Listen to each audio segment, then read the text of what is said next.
Okay, welcome to the 2:30 study session. What today's date? June 12th, for the June 12th City Council meeting. Madam Clerk? The record will show that all members are present except for Councilmember Webb and Selich, who someone said was present, but they're not Well, I seated. think they're making their way in, so we'll just get going here.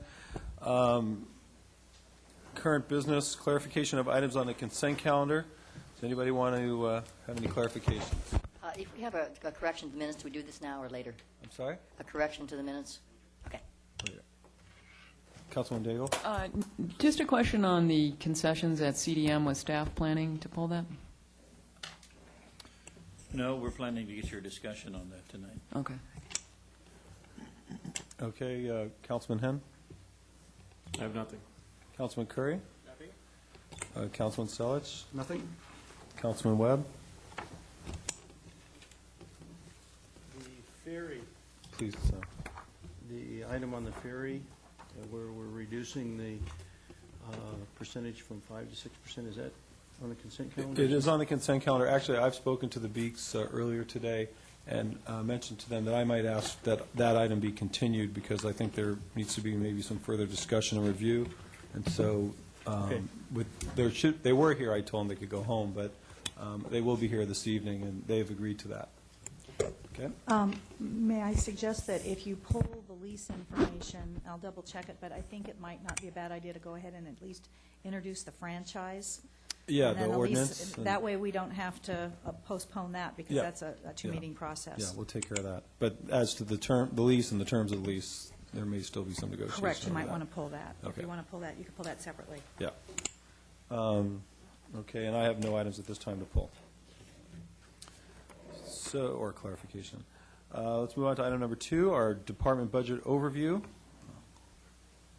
Mr. Mayor, we have unfortunately a marathon budget review session today that is scheduled for 3.5 hours.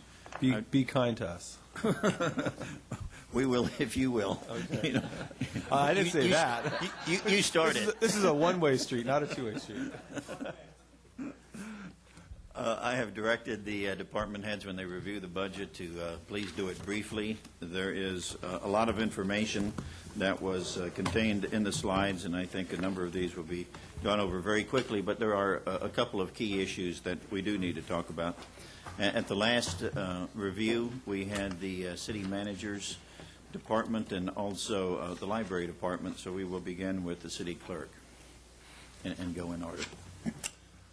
Very good, thank you. You're on, Levon. All right. The city clerk's mission is to provide service to the mayor and city council, city manager, administrative departments, and the public in a courteous, timely, and efficient manner while remaining neutral and impartial. To improve the administration of the affairs of the city clerk's office consistent with applicable laws and through sound management practices to provide easier access to local government and fulfill our responsibility to the residents of Newport Beach. My 2006-2007 estimated budget was about $410,000. Almost $17,000 of that was a one-time expenditure for codification of the LCP. That expenditure did not occur, so rather than rebudgeting that item, we'll just ask for a budget amendment when it's needed. And it also included a one-time expenditure of $6,900 for the replacement of 3 computers. My budget, again, also included $100,000, which is a every 2-year cycle for the election. So my current proposed budget for this year is $382,780. I have not included any money for the election. If the ballot measure that's currently being circulated is successful, I will just come back at that time for a budget amendment. So my budget shows a reduction of $27,129, which is due to salary savings and one-time expenditures. The city clerk's office has 3 full-time employees, myself and 2 deputies, and I'm not proposing any staffing changes. The revenue from that's generated in my department, I really wouldn't call it significant, but it's about $12,000 that we get from the processing of passports. We estimate that we'll process 400 passports, and we get $30 each for those. I don't have any significant expenditures. My 80/80 account is about $7,600 for the codification of the municipal code and $780 for storage of vital records off-site. My core services, we're a service-providing department rather than a revenue-generating department, and our main core service is to provide support services to the City Council as well as the public. We're responsible for the preparation of the agenda packets, transcription of minutes for all City Council meetings, and we're responsible for the processing of all ordinances and resolutions, which includes the codification, publication, and distribution of 55,000 pages of municipal code. We process all claims and summons, process all contracts, which includes handling of all notices of completion, bond releases, and recordation of documents with the Orange County Recorder's Office. We scan all permanent documents that are maintained in the clerk's office. In addition, we maintain the following information on the city's webpage: the Boards and Commissions Manual, Council Policy Manual, City Charter and Municipal Code, City Council agendas, staff reports, and minutes, ordinances, and resolutions, the monthly meeting calendar, election information, passport processing information, citizen participation information, which pertains to the boards and commissions, and campaign disclosure documents. We are a passport acceptance facility. This isn't a core service, but we provide the service on a limited basis. Our fiscal year 2007 accomplishments, we feel one of those accomplishments was the November 2006 general municipal election. We had 6 council seats open and 13 candidates. We had 2 ballot initiatives by petition, one that failed and one that passed. During that election, we dealt with issues that had to do with the lawsuit on the ballot title and the language issue that we ran into on the circulation of petitions. There were 2 city ballot initiatives, the General Plan Amendment and the Eminent Domain Charter Amendment. As far as campaign filings, we had 31 active committees, and we posted all those campaign documents on the website as we received them.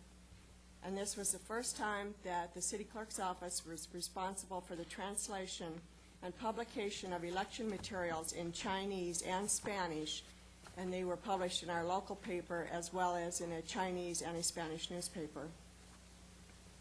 The staff issues that we faced this current fiscal year, I had one staff member that transferred to another department in October of 2006, and another one that went out on 6 months maternity leave in January, and she's due back the 1st of July. I hired a permanent full-time replacement, a part-time temporary employee, and hired a contract person to assist with the preparation of the minutes. These things were challenges as well as opportunities for us because it involved extensive training, and we compiled a comprehensive office procedure manual that we constantly update and maintain. As far as our challenges for this next fiscal year, I'm going to continue with training in all aspects of the City Clerk's Office. However, I will need to focus and provide intensive training on election-related issues, the Political Reform Act, Conflict of Interest Code, and campaign filing disclosure regulations and filings. The City Clerk's web page is another challenge. We currently maintain an extensive amount of information on the city's web page. However, most of it is accessed through various pages, so I would like to update our web page to be consistent with others and provide alternative links to some of the information that's already provided. I'm available if you have any questions. Well, you get a gold star for budget reduction. Thank you. Any questions of council? Mr. Craig? Levon, if there is a special election, what is the estimated cost of that to the city? I would guess it will run pretty close to what our regular election is, and that would probably be about $75,000, and then there would be the cost for signature verification, which is $3.40 a signature, in addition to that. Is that over and above what it would be for the regular February primary, if it was on February 5th? Well, there is the, I'm sorry, what, I believe that their initiative folks are shooting for February 5th, which is going to be the date of the California state primary for the presidential primary. So I is think your that- estimate of Would you say I 75,000? think the cost would probably still be about the same. It always depends upon how many agencies are involved and how many pages you have printed in the sample ballot. So it could be higher depending upon But how I'm much saying, is that is on over there. and above, you're saying 75,000 over and above what it would normally be for the February 5th? Like, is your No. budget include the February 5th? Oh, no. Primary? No, I will come back for a budget amendment. Because for that's February happening. 5th. I mean, that's state law as far as I know. But we don't have anything on that ballot unless we have this ballot. Okay, initiative that's what I'm that saying, is qualifies. that, so we don't pay anything for that. For the state primary, the city doesn't Oh, pay no, we anything. don't pay any Okay, of so that your- unless we have your something amount on is the over and ballot. above whatever it would normally cost Yes, for that. Very good, thank you. sorry. Anybody else have any questions? Okay, anybody in the public want to ask some questions? Okay, thank you, Levon. Barbara Ramsey, our HR director, is next up. Do it quicker. Which one am I click? That was this, okay. Good afternoon, Honorable Mayor, members of the City Council. It's always a pleasure to come before you at budget time because I don't get to come before you too often, and talk to you a little bit about what we do in human resources and what our budget is, what our challenges are, and what our successes are. We're particularly proud of this year because we have a lot of successes to talk to you about. As outlined in recent budget, the last couple of times you've talked about budget, everybody realizes that salaries and benefits are one of the largest parts of the operating budget, and we are the department that works with the employees and the benefits and helping to administer things for the employees to make sure that things are administered fairly and consistently for all employees. We provide staff services to the departments and assist them with their employment and benefit needs. We're kind of the silent workers in the background dealing with issues that don't come before you a lot, but you may see us at closed session with some issues, or you'll see Lauren there with some of the risk management issues that we're dealing with. A lot of things are confidential in nature, and so we don't come before you with them. We, let's see, our mission statement here, I'm not going to read it because it's kind of long, but basically it says that our goal is to increase the city's effectiveness through recruitment and retention of quality employees and recognize the value of the employees and develop a workforce capable of high performance. We've all heard the mayor and the council say several times that our citizens deserve the best possible service, and therefore we need to provide the best employees and the best tools for those employees to provide that service to our customers. The Human Resources Department budget consists of, we have two sections. We have the HR Administration and Operations, and we have Risk Management. Our total budget in 2007-8 is just a little over $1.8 million. This is an 8.8% increase over last year, and when I get to talk about increases, I'll explain what those increases are. We're also responsible for the Insurance Reserve Fund that I believe Mr. Danner is going to talk to you about later in the budget presentation. That's our workers' comp and our general liability. The first section that we do administration for is our administration and operations. We have 5.5 regular employees and 1.5 full-time equivalent. These are two temporary, and one of them is one that you approved last year. Another one is one that I'm asking for this year to help with our heavy recruitment load. We have Gwen Buffard, who is in the audience, and I don't think she's come before council too often either, but I wanted to introduce Gwen. She is the manager of this section and head of our recruitment and classifications. We handle employee relations. We sit on the negotiations team. Civil Service Board support. As you all know, the civil service is very important because for police and fire employees, that is their last for termination or a major discipline. They make the final decision on whether that goes through or not before we see it go to court, which often it does. PERS, PARS assistance, employee and a supervisor counseling. We meet with department directors and supervisors quite often just to discuss problems or issues and help them deal with the law and ways to handle things better for the employees. We also do all the personnel transactions, which I've talked about many times, and that's any type of process that happens for an employee goes through our office. We have the risk management section, and that Lauren Farley is the risk manager, and Lauren is out this week, and Sherry Anderson's our senior analyst, and Sherry's sitting next to Gwen there in case you have any particular questions in that area. They handle the general liability, workers' comp. They've come before you at council, so you know a little bit more about what their responsibilities are. They handle disability benefits, all of our benefits administration, retiree medical, retiree counseling, loss control, insurance compliance, and contract review. So those are basically the functions of what we do in human resources.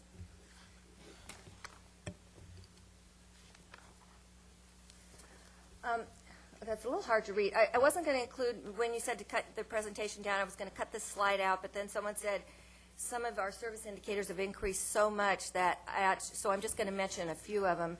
Recruitment is the major one, and when we turned in the RAP, I believe it said 110. Well, we've recounted because it's a month and a half later.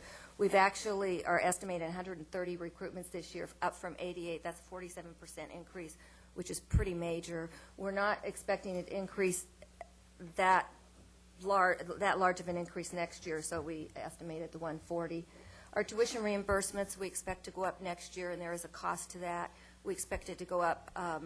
More people are going to school. The MOUs, we negotiated higher tuition reimbursement amounts, so we're paying out more money. And also the recent police negotiated benefit for scholastic pay. More people will be going to school, so we estimate that that's So going to the go tuition up. reimbursements come out of your budget and not the individual department It budgets? does come out of our budget. Is there a We particular- administer it also. Is that why? Because they administer it? That's correct. I think at one time we did budget it in each individual department, but HR is the one that keeps track of, make sure nobody goes over and gets excess reimbursement, so we centralize it in human resources. Thank you. And we follow it and make sure that they're following the rules. There's, they have to have receipts and turn everything in, so we handle all of that. Basically, that's the things that I wanted you to notice on the service indicators. Okay. Oh, sorry. My ignorance, what are personnel action forms? Oh, personnel action forms are driving us crazy. Anytime anything happens, if a salary increase, if we extend probation, if they change their address, if an employee, any type of change for an employee, every 2 weeks we have to put them in. It has to be a document on paper, and I would like to this next year find a way to make that a little bit easier, but I believe it's part of our Finance Plus system that it's just kind of the way it works. So it's any type of transaction that happens with any employee that we have to have documentation on. And I personally approve all those and look at all of them, and my staff puts them in. Actually, it starts at the department puts them in. We have to review all the MOUs, if it's an MOU issue like scholastic pay or something like that, to make sure that they should get it, and then we have to implement it. Quick question. This is actually for Dennis. You don't have an HRIS module in your financial system that could eliminate all of this paperwork? No, we do. That's the Finance Plus that Barbara was referring to. And as far as I know, it won't eliminate that this is the way the Finance Plus system. It's not really an HR system. We're a component of a finance system. Yes. It's payroll and HR, and it's all rolled into one. Most companies are moving toward self-documented change forms. Oh, we're going to look at that this next We just don't year. have that system to implement. No, not at this time. That is very time-consuming for our department. I have a question for you. Uh-huh. The city council approves the budget with all of the positions that are specified, and then it's my understanding that your office can administer reclassifications. Correct. About how many reclassifications have occurred in the last couple of years? Well, I could probably give you exacts.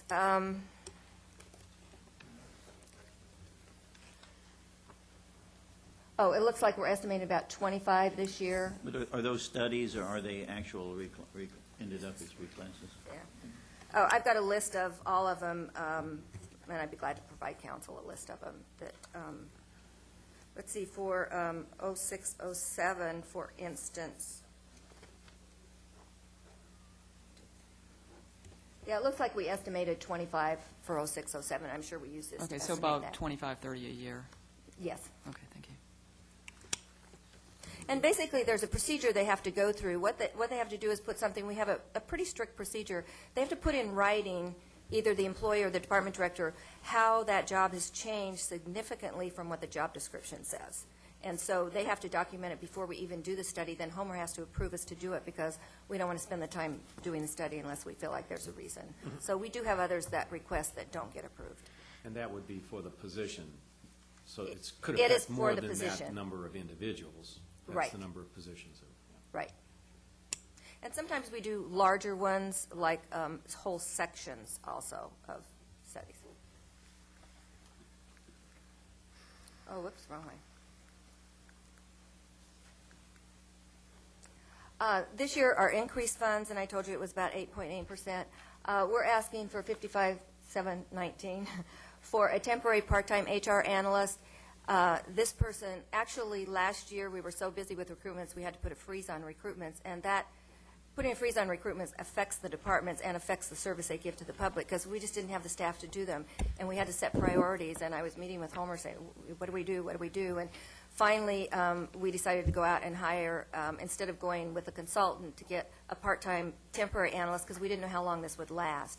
And so she's been working for us for a while now. She came very experienced and had had experience in another city and doesn't want to work full-time. And so she does a lot of our recruitments and our reclasses for us, and we would like to put the money in the budget for her this year. The other thing is $80,000 in increased litigation costs. This is pretty major. Last year, we separated our litigation costs out from our 80/80 budget. It was just kind of included in it. But because we had a major civil service hearing where we pay for the Civil Service Board attorney, plus we pay an attorney to represent the city. And this year, we had a major investigation that took almost a year that we had an attorney do, that we spent over $156,000 just this year on litigation, and our budget was $25,000, because we just thought we'd start with 25 because that's what we'd spent the year before. So I'm not sure 80,000 is enough, but at the time, we hadn't spent the 156. The last of the bills on the investigation are coming in, so we're asking for that money to pay for the litigation. The last thing is tuition reimbursement, and that's something we don't have any control over. It's, MOU, and it's whatever. We have spent about $20,000 more than budgeted, so we're asking for that amount this year. So those are my increases. Successes. These are really exciting to talk about. One of the things that is not on here that kind of took a couple of years, and that is we've implemented a lot of procedures and put procedures and systems in place for our recruiting process particularly. Most of you have worked in the private sector and the public sector and know that there's a big difference between how you do HR work in public and private. We have a lot more rules and regulations that we have to follow in public agencies. We have the Muni Code, we have the Employee Policy Manual, we have the MOUs, we have state and federal laws that are specific to public employees. And so a couple of things we have to make sure all of our testing and employment processes are job-related, and we have to make sure that we don't discriminate, which, like the private sector does too. But we were a little loose with some of our procedures, so over the last couple of years, we put some more job-related procedures in place to kind of help protect us a little and make sure we get the best employees, and so that all employees are given an opportunity to apply for our public sector jobs. As most of you know, public employees are different than private because they have a property right to their job, and therefore any type of discipline or terminations are a lot more difficult. So we deal closely with the attorney's office, and we put some procedures in place for that. So that's something we've done besides our successes I put here. Our automated processes to work more efficiently. I'm proud to say HR is pretty techno-savvy now. We implemented our new NeoGov system, which is online applications. We can provide reports online. People that are applying call to want to know where they are in the process. We can punch a button and tell them, or they can go in and punch a button and find out. When we go to send a notice out, we punch a button and send everybody an email versus typing out letters and mail merging them and putting them in envelopes and paying for postage. When a department is doing interviews, we can send them the applications online. I mean, it has saved us a lot of time. We're much more efficient. We were one of the first cities in Orange County to use this system, and several of other cities have come to see how we are doing and are now implementing it. So we were kind of on the cutting edge with that. The other thing we did is we went online with our benefits open enrollment. You know, every year we have to do open enrollment for benefits. Last year was the first year online. We had some little hiccups, and it was difficult for employees, particularly who don't have access to computers. This year, we're going to be more computer-friendly with employees and go out to the departments and actually help them put them in so that it will be easier for them. So that has saved us a lot of time and helped us work more efficiently. And this year also, our performance evaluations have gone online, where you punch a button and it puts your performance evaluation automatically into the Finance Plus system. So we've saved ourselves a lot of paperwork, and frankly, in our little office, we don't have space for more paperwork, so this has helped us a lot. So those are the two successes. Oh, and implemented MERP, I didn't mention that. Everybody's heard about MERP, you know about it. Our department was the one that implemented it, and it was a very difficult thing to implement and very complicated. And if you think it was difficult and complicated for employees, we had to do it for 400 retirees who don't want to change the way they do things. So isn't that right, Don? So it was very difficult. And but I think it's calmed down a bit, and I think it's running very smoothly the way we wanted it to. So anyway, our challenges, and I'm sure I don't even need to put this first one up because I don't think there's a department that doesn't have this as their number one challenge. But we're the departments that do this for them. Recruiting and retaining high-quality employees in an increasingly competitive job market. As each department gives their presentation, I'm sure you'll hear it. I know you heard Steve say it. I know you heard Linda Kay say it. The recruitment function impacts drastically on the organization. If we make the wrong selections, it's costly to the city. It affects morale, not filling positions. Employees have to work harder. They have to work overtime. It makes a big difference. I've been in the HR professional field for over 25 years, and I've never personally seen the competitiveness of recruitment as it is between cities. We can get people to apply for jobs in some of the non-professional levels, but when it comes to the professional levels, we want the best employees, so we want someone that has experience, and we want to take them from other cities. That's where we recruit from. And so they're recruiting our employees, and they're trying to keep theirs. And it's a very difficult situation for all cities, not just Newport Beach. Newport Beach does have our special recruitment issues, and I think we've talked about them, and I think they're very difficult. But we need to step it up and find ways to attract people to come to Newport Beach. I won't dwell on this because you've heard it before. One of the major issues with recruitment is the baby boomers leaving. The new Generation Xers coming in have different values, different things they want. They're not going to be long-term employees. They want to move around. They want to be trained. They want career development. As you know, our average age of our employee is 42, and 27% of our employees are age 50 and older and can retire. So I know this isn't new to you, and it is a problem that we're trying to deal with. I gave you some turnover statistics that our turnover rate, 8.8% we estimate. That's without our part-time employees, and our part-time employees are a big part of our job. With part-time, it's 15.41%, so that does make a difference, and there is a cost to the city for that. And these are not the lifeguards who come seasonal. These are people that leave and that we rehire. So anyway, that recruitment and retention is a major issue. The other thing is providing faster service to departments so that they can have motivated staff to provide high-quality service to the citizens. No one wants a vacant position. I've mentioned the effects of a vacant position. It affects the morale of the departments. We've accepted this challenge. Homer and Council have been supportive in giving us part-time temporary people to help us get through this, and hopefully we'll be able to continue our good service to the departments. And our last challenge is the one thing that we're not doing that we could be doing is providing more citywide training, employee training, career development, succession planning, leadership. These are all keywords now in the field of HR, and we just don't have the staff to provide that. I know Council said they want to do more with less and not increase staff, and we are a department that provides services to the employees, which is our most valuable asset. I have asked for staff both years, and it hasn't been approved, but I think the temporary staff has helped us tremendously. I wanted to be prepared to answer a question regarding the additional funds I asked for temporary.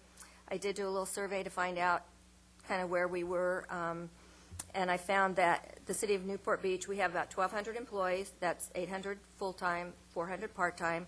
We have 10.5 staff members. That's about one staff member for every 114 employees. The city of Costa Mesa and Irvine have one HR person for every 70 employees, and Huntington Beach, one for every 84. So we're a lot lower staff than other cities that are comparable to us and provide the same services. So I think we do a lot with a little, and we're proud of it, and we just need that temporary help to help us get through. And we thought it was just going to be a one-year thing, but now it's been a two-year thing, so I don't know how much longer it's going to go on. Basically, that's our budget. Those are our challenges and our successes, and I'd be happy to answer any questions. Two quick questions. Well, one comment. First, I think you have done a lot with technology, and I would be supportive of a request to spend money to install new technology or additional Thank you. technology. For example, Yes. a system that would allow individuals to input their own personnel action requests. When they This change is- their address, put their own address in and have it changed. Exactly. Yeah. This is well established in private industry for a long time, that sort of system. So, but secondly, the only sort of background check money I see in your 8080 account has to do with credit checks. Do we not do automatic drug and alcohol and criminal background check on all of our? Yes, we do. Okay. And Yes. Where does It's a that part of the money show? physicals. It's part of the physicals that we Okay, do the so drug that's in testing with the physicals. That's in the 25,000 for physicals. Yes. We Okay. separated that out last year also. Councilwoman Gardner. You said that our retention rate, I don't know how you phrased it, but it was 8.8%. Our turnover rate. Turnover rate, right, okay. And that's of just full-time employees. Yes, and do you have any idea how that compares with comparable cities? It's pretty comparable with other cities. Most cities don't keep track of it. So we called around and tried to get the information.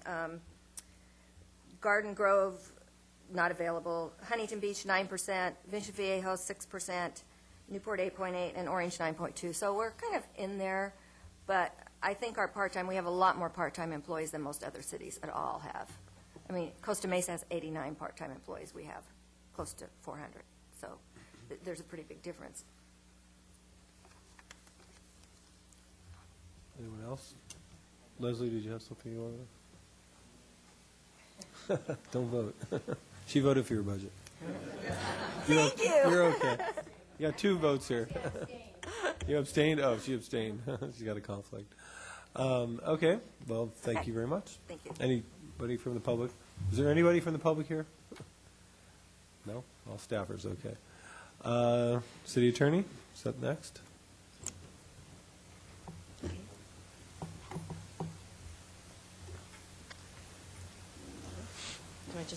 I haven't used this before. There we go. Okay, the city attorney's office is one of the 3 departments where the department head is directly hired by the city council. And the city attorney's office is responsible to represent both the council, staff, boards, and commissions with respect to all legal matters pertaining to the city. It's a charter position, and the duties of the city attorney are set forth in the charter and also in the municipal code.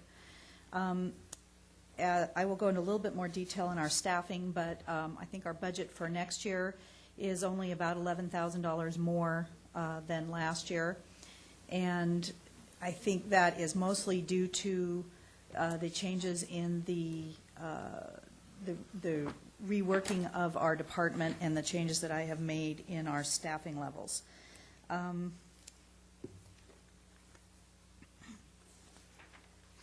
About 10 years ago, the city attorney's office hired an attorney to provide in-house litigation services to handle litigation against the city for tort claims. And for many years, that position was helpful to reduce the number of simple tort claim-related lawsuits that were handled or sent out to outside counsel. In the last 5 years or so, we found that the numbers of these lawsuits actually handled in-house. I think a lot of that effect was due to the staffing levels and the ability of the department to handle a large load of litigation cases eventually reduced. and there was more and more increased demand for outside counsel regarding contract attorneys regarding advisory services, and the advisory services of the department increased. Because it appeared to be no longer an efficient use of city resources, I determined that we should reorganize the department. And so we went from staffing last year of 5 full-time employees and 1 part-time employee. One part-time employee. By doing 2 things, we changed it. We now have 3 full-time employees and a total of 3 part-time employees. So the number of employees is the same, about 6, but the full-time has reduced by 2. That was done in 2 areas. One, we eliminated the deputy city attorney position that was doing the litigation in-house, and we also took our department assistant who was working full-time and turned that into a part-time department assistant. The part-time department assistant became apparent as a result of the changes in technology over the years, and more attorneys are doing their own typing. And in fact, everybody in the office, except for my inability to type, does all their own typing. And so we don't really need a lot of full-time secretarial staffing skills. So the part-time department assistant assists the full-time administrative assistant and is there for about 5 hours every day for the week. That change in the resources and the amount spent for those 2 changed positions allowed me to reorganize so that we now have the ability to hire a part-time paralegal, and we have 2 part-time contract attorneys that will be all working about 30 hours a week, and that would be all in assistance in the department, providing advisory services, with the majority of litigation services being handled by outside counsel.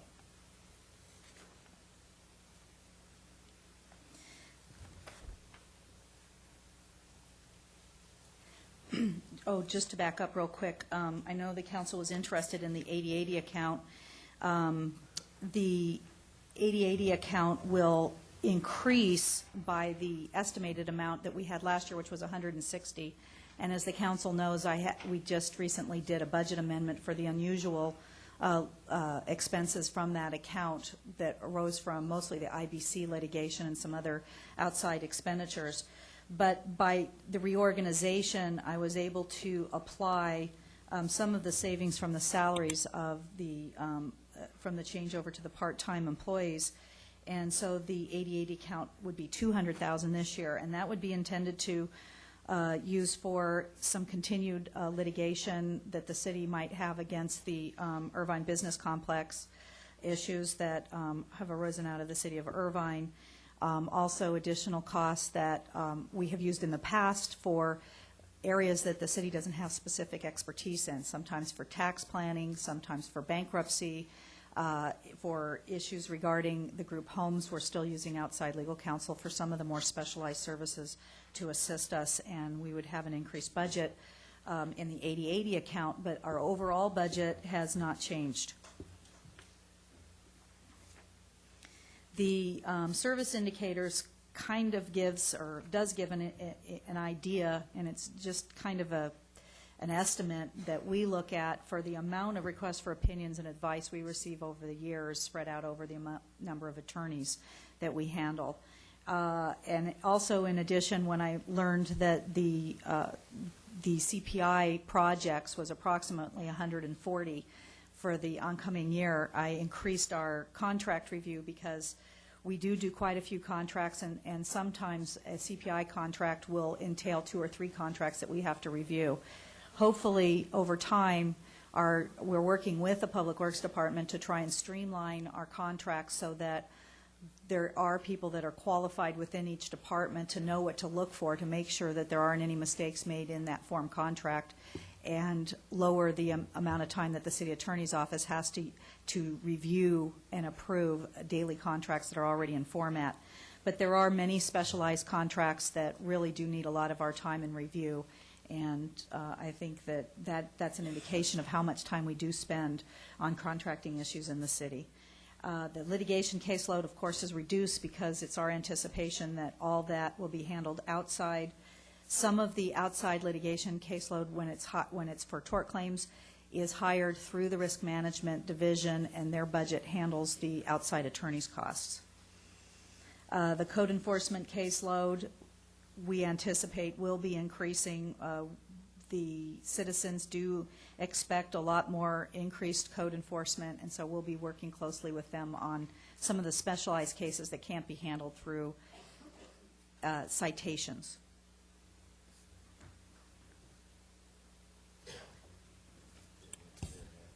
Yeah, I know. And that's all I have. Okay.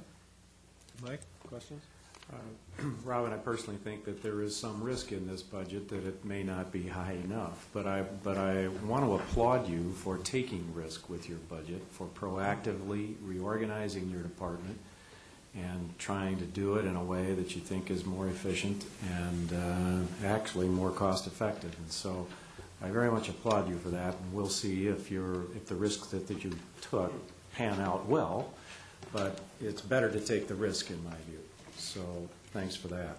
Thank you. And just to add, I do think that this amount of the budget, barring unforeseen circumstances, should be able to handle my 80/80 demands, but I think that it would be helpful for the council, when those issues come up, to come to the council for the increased budget so that you'd have a better understanding of those impacts then. Okay, anyone else? Councilman Curran? Robin, do we keep track of recovered court costs or fines and forfeitures from code enforcement litigation or other places where we receive money back from having initiated litigation to offset the costs of that litigation, or do we account for that somehow? Yes, we do. There's a couple ways that we do account for. The Revenue Division accounts for information, and they ask for reports from all the departments on any revenues received from each department, and we usually report that through the Administrative Services requests. Councilman Selich? Is there any way to quantify out of your budget how much is going to the group home effort? Yes, I haven't done the accounting, but I would say if you look at, and I was just noticing that in our staffing, a good portion of at least one of the part-time contract attorneys has been used on that. I could sit down and figure out how much time I have spent, the assistant city attorney plus our outside counsel budget. It would be significant, but I haven't done it. If you'd like it, I can provide that information. Well, I think it would be good that not only your department, the other departments are involved, and that we pull that number out so that our residents would know that how much money we're spending on this effort. That would be helpful. The other thing that I think eventually is going to come into play is once the council does adopt some form of regulations, there's going to be quite a high expectation of implementation of those regulations and code enforcement. And there already is quite a bit of attention given to code enforcement efforts in that regard. And with only 5 code enforcement officers and no full-time or in-house counsel, city attorney's office department to support the code enforcement in those efforts, it's going to be a real strain on the resources if there isn't some understanding that it's going to take a while to implement them all without providing the resources up front. So I would think it might also be helpful to do an estimate in staffing resources that would be necessary for the future as well. Councilman Daigle? Robin, question for you. The Sholey funds, what account would something like that go into, the Sholey agreement? I believe that the funds that were collected under the settlement for the Sholey development that was in the city of Irvine was a settlement a couple of years ago, and I believe those funds went into an account that went into the general fund. They weren't specifically accounted for in any particular project. Okay. And then the upcoming studies on the Jamboree corridor, is that going to be coordinated by your office or planning? I think Sharon has been the one coordinating that. Okay. Dennis Danner just indicated that the funds that were received were appropriated for a project. Is that what happened? That was my understanding. It was Yeah. recent action by the city council. They went into the general fund, but that doesn't mean that they aren't recognized as being available for a certain project. So I don't know where they went, but that's what would have happened. Yeah, I think they were earmarked for improvements, and I think there was another left-hand turn lane coming from Irvine onto MacArthur that was a part of that. Okay, thanks.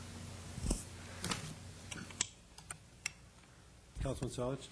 Yeah, maybe I missed this, but in your estimates for the current year, on your maintenance and operation costs, is that net of the money that we got from the lawsuit in Irvine? Or I guess what I'm asking, did the amount of that money that got spent on legal fees, did that get credited back, so that's showing up as a net number, or is that a gross number? No, when we receive money back, we don't credit it back to the account. It goes into the general fund as a receipt of a revenue for that. But it then will go back into the general fund, and my budget will remain the same for this year. Because there were shared expenses with the city of Tustin, a portion of that's going to have to be returned to them as well. Councilman Selich, as a general rule, we do not abate expenses when we get a reimbursement for a certain, whether it's a litigation lawsuit, settlement, or whatever. We recognize both the expense and the revenue. Okay, anyone else? Anyone from the public have any questions about the city attorney's budget? Seeing none, we'll move along to, what was it, administrative services, please? Yes, I'll be brief here. As you can see from this slide, the mission statement of the Administrative Services Department is to provide the highest quality information technology services, financial management, and a variety of support services for city officials, the public, and other departments. This is simply an overview of our current year budget, 2006-07, versus what we're requesting for 2007-08. Our original budget for the current year is $7.5 million. It's about the same for next year, almost $7.5 million. Very little change. Employees, current year we have 56 full-time staffing. We're not requesting any new staffing for next year, so we'll remain at 56. We are requesting a few additional hours in part-time staffing, and that is 0.3 FTE for a parking meter service worker and a 0.29 for a part-time fiscal clerk in accounting. So it's just adding a few hours of part-time help. Division information, I won't go in, you can read this, I won't go into any detail on it. Resource management, that's the division which I staff myself in. It's staffing of 3, myself, Dick Kurth, and our administrative assistant, Kathy Malcolmus, budget of $500,000. We have a fiscal services division staffed, headed by Lois Thompson, the division manager. It's 16 full-time people and 2.82 full-time equivalents, budget of $1.7 million. This is where this is cashiering, purchasing, et cetera, and includes our parking meter operations, which was folded into this department as part of last year's budget. Of course, we provide most of the information technology for the city. Some departments do have limited staffing of their own, but we provide the majority of it for the city. Staff of 17 and 1/2 full-time equivalent. It's a student worker, budget of $2.7 million. And I have the breakdown of all these if you have any questions about it. Our revenue division, I didn't mention, IT is headed by Paul Malcolmus. Revenue division is headed by Glenn Everode. Staffing of 12 plus 1.6 full-time equivalents. No changes in this division this year. $1.4 million, and you can see what they're responsible for. They do all of our municipal billing and revenue development. Of course, one of the most important things we do is accounting, financial reporting, budgeting. This division is headed by Dan Montishevich. Staff of 8 full-time employees and 1.5 full-time equivalents, and that includes the 0.29 of full-time equivalents that we're requesting for this year, a budget of a little over $1 million. I won't go into any detail. This is in the wrap that we provided you, but we did try to list some of our department service indicators, and as you can see, it's a wide variety of things that we accomplish within administrative services. Our customers are both the public as well as the internal departments.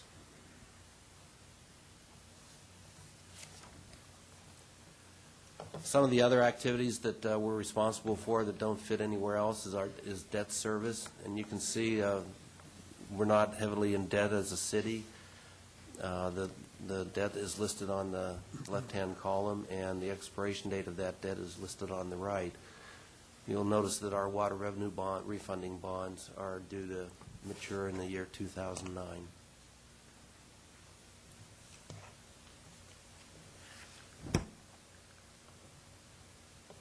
Some of the significant revenue information that goes through this department is water, of course, the water billing, sewer fees, fire medic memberships. Even though some of this activity is performed in other departments, we, of course, take in all the revenue, recycling fees, franchise fees, et cetera. We're also responsible for the three largest revenue sources in the city, and that's property tax, sales tax, and transient occupancy taxes, and we also administer the city's business license tax program. These four revenue sources, $110 million, represent 75% of the city's total estimated general fund revenues of $146 million. Some other things that we administer through the department, significant revenue sources. Dennis, Yes, sir. under Tidelands billing, is that pier fees, moorings, and what else? All the above. What else would be there besides pier fees and moorings? Belleville Bay Club, CDM parking lot, all those sorts of things. Rubies at the end of the pier, telescopes. There's a long list that's included in the detail. Property leases, too. Yeah, Homer mentioned Beacon Bay. Okay.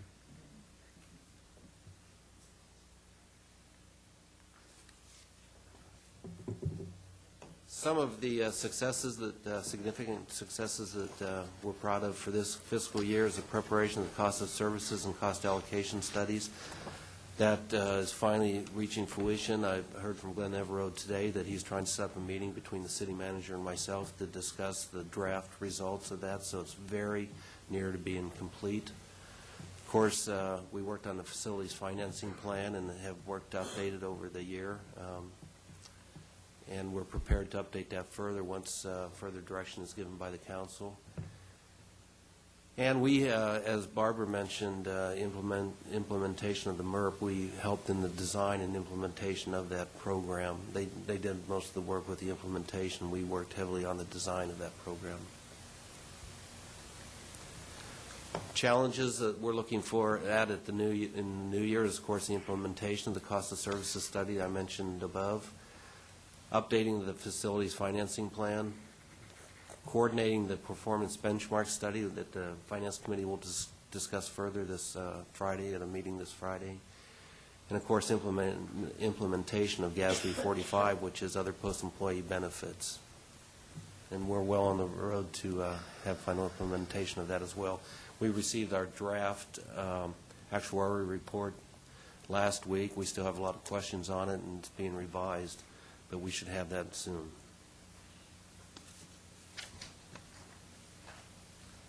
And that's really my presentation. I'll be glad to answer any questions. Dennis, question for you. Where are we as far as our funding sources from Sacramento? I know we've had like the triple flip and all this kind of thing in the past.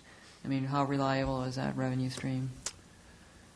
It's much more reliable than it has been in the past, simply due to the passage of Prop 1A by the voters about 2 years ago. That it makes it much more difficult for the state to divert revenues from cities or special districts, school districts. So we're in good shape.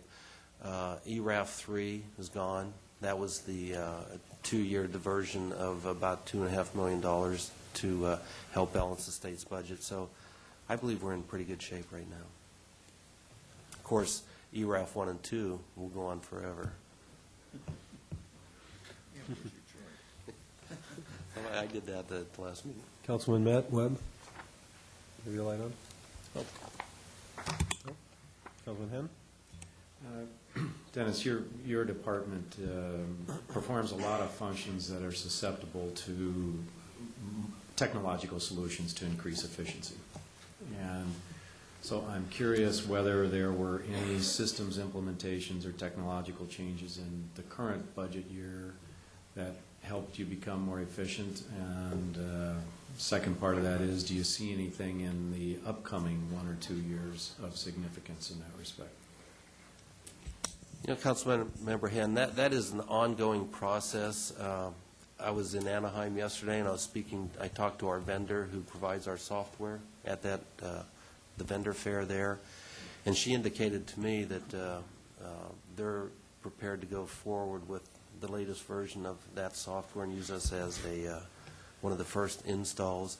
But we go through so many technology changes just on a routine basis. We're I believe, very advanced.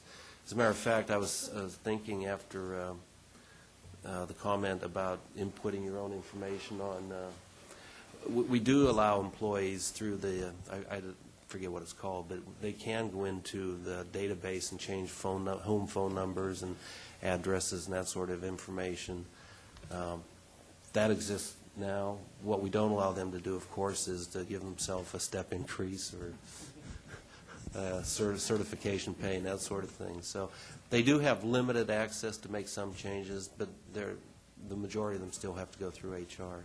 But I guess to answer your question, I think we're very proactive in looking for technical solutions. Okay, anyone else? Anyone from the public has any questions about administrative services budget? Seeing no one, we'll move on to the next presentation. And Chief, I know you have a lot of information here, so hopefully you will go through some of it, at least very rapidly. And this is going to be Chief McDonald's last budget preparation in his career. So I think that's why the smile on his face. Does that mean we can be mean to him with impunity? Absolutely, but I am still wearing a gun. Doing this last budget preparation for you, if you bear with me for a second, I've given you an updated presentation. I've reordered it. Pardon me? What'd you say? I've reordered it. Mr. Mayor? Yes, While Councilman Gardner. we've got a minute, looking at the slides, it was brought up to me at the last council meeting by someone in the audience that they would appreciate it if we went, forgo the beauties, the pictures and everything, and make them bolder. They are very hard to see, particularly if you're watching on television. So that might be something for everybody to be thinking about. That's not just, we have our own copies of things, but to make it as visible as possible, even though it's nice to have the pictures for us here. Mr. Mayor? Yes, Councilman Hill. Just a quick point of clarification while the chief is working on his presentation. Just the salary information by department that's included in here does not include any estimate for the MOUs affecting the departments. Is that correct? Since we have multiple year agreements with the police, that information is in there. We have our fire contracts expire on December 31st, so half a year is in there, but all other contracts expire on June 30th, and that information is not in there. Okay, we're ready to rock and roll here. Again, as I mentioned, this budget was prepared under my direction, so it's not fair to challenge John with it. He'll have plenty to do on his own, so that's the reason I'm up here before you. But it is our pleasure to be before you. We have revised this presentation for a couple of reasons. One, with some updated information, and two, in terms of the order of things. And there is one slide in your information there that's out of order. It's slide number 6, but it's corrected here in the presentation, so bear with me. The way I've reordered it was so that we could cut through a lot of the divisional responsibilities pieces. The slide plates are there. You can look at them at your leisure and just get to the substance of the budget. If you want me to include it, I can, but for purposes of move it along, I won't.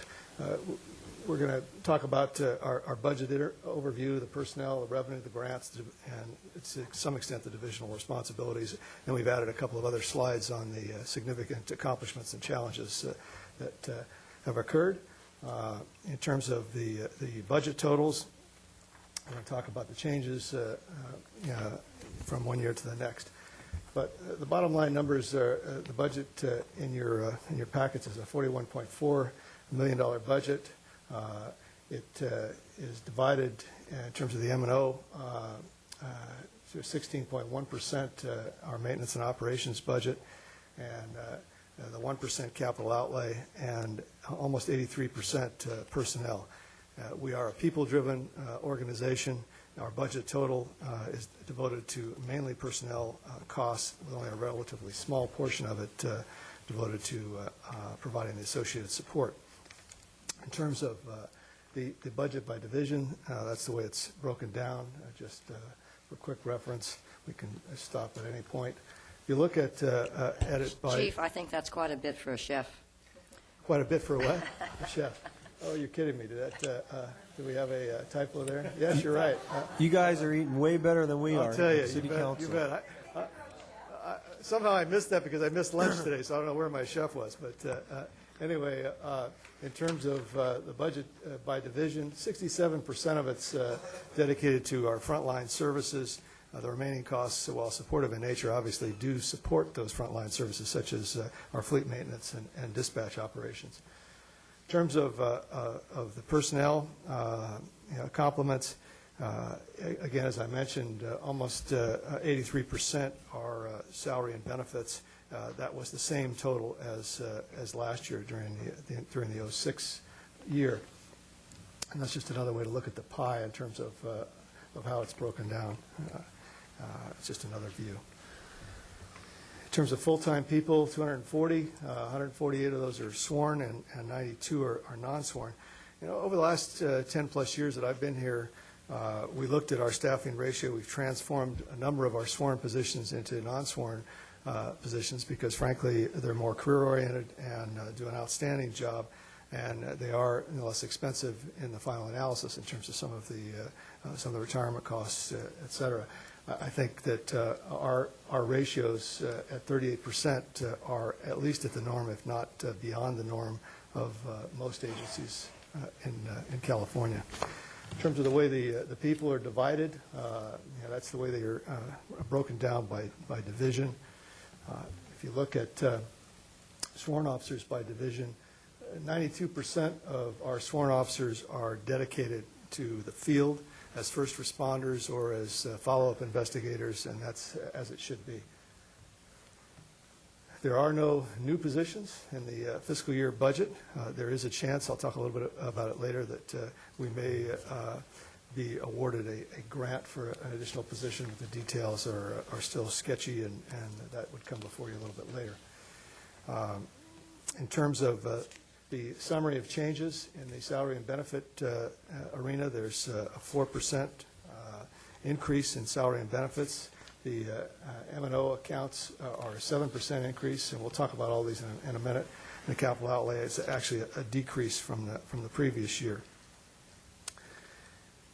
In that budget, again, that's the increase on the salary and benefits. It's primarily just adjustments based on MOU increases, salary step increases, from one year to the next, based on new people, graduating up in the pay scale, and some costs associated with the MERP program.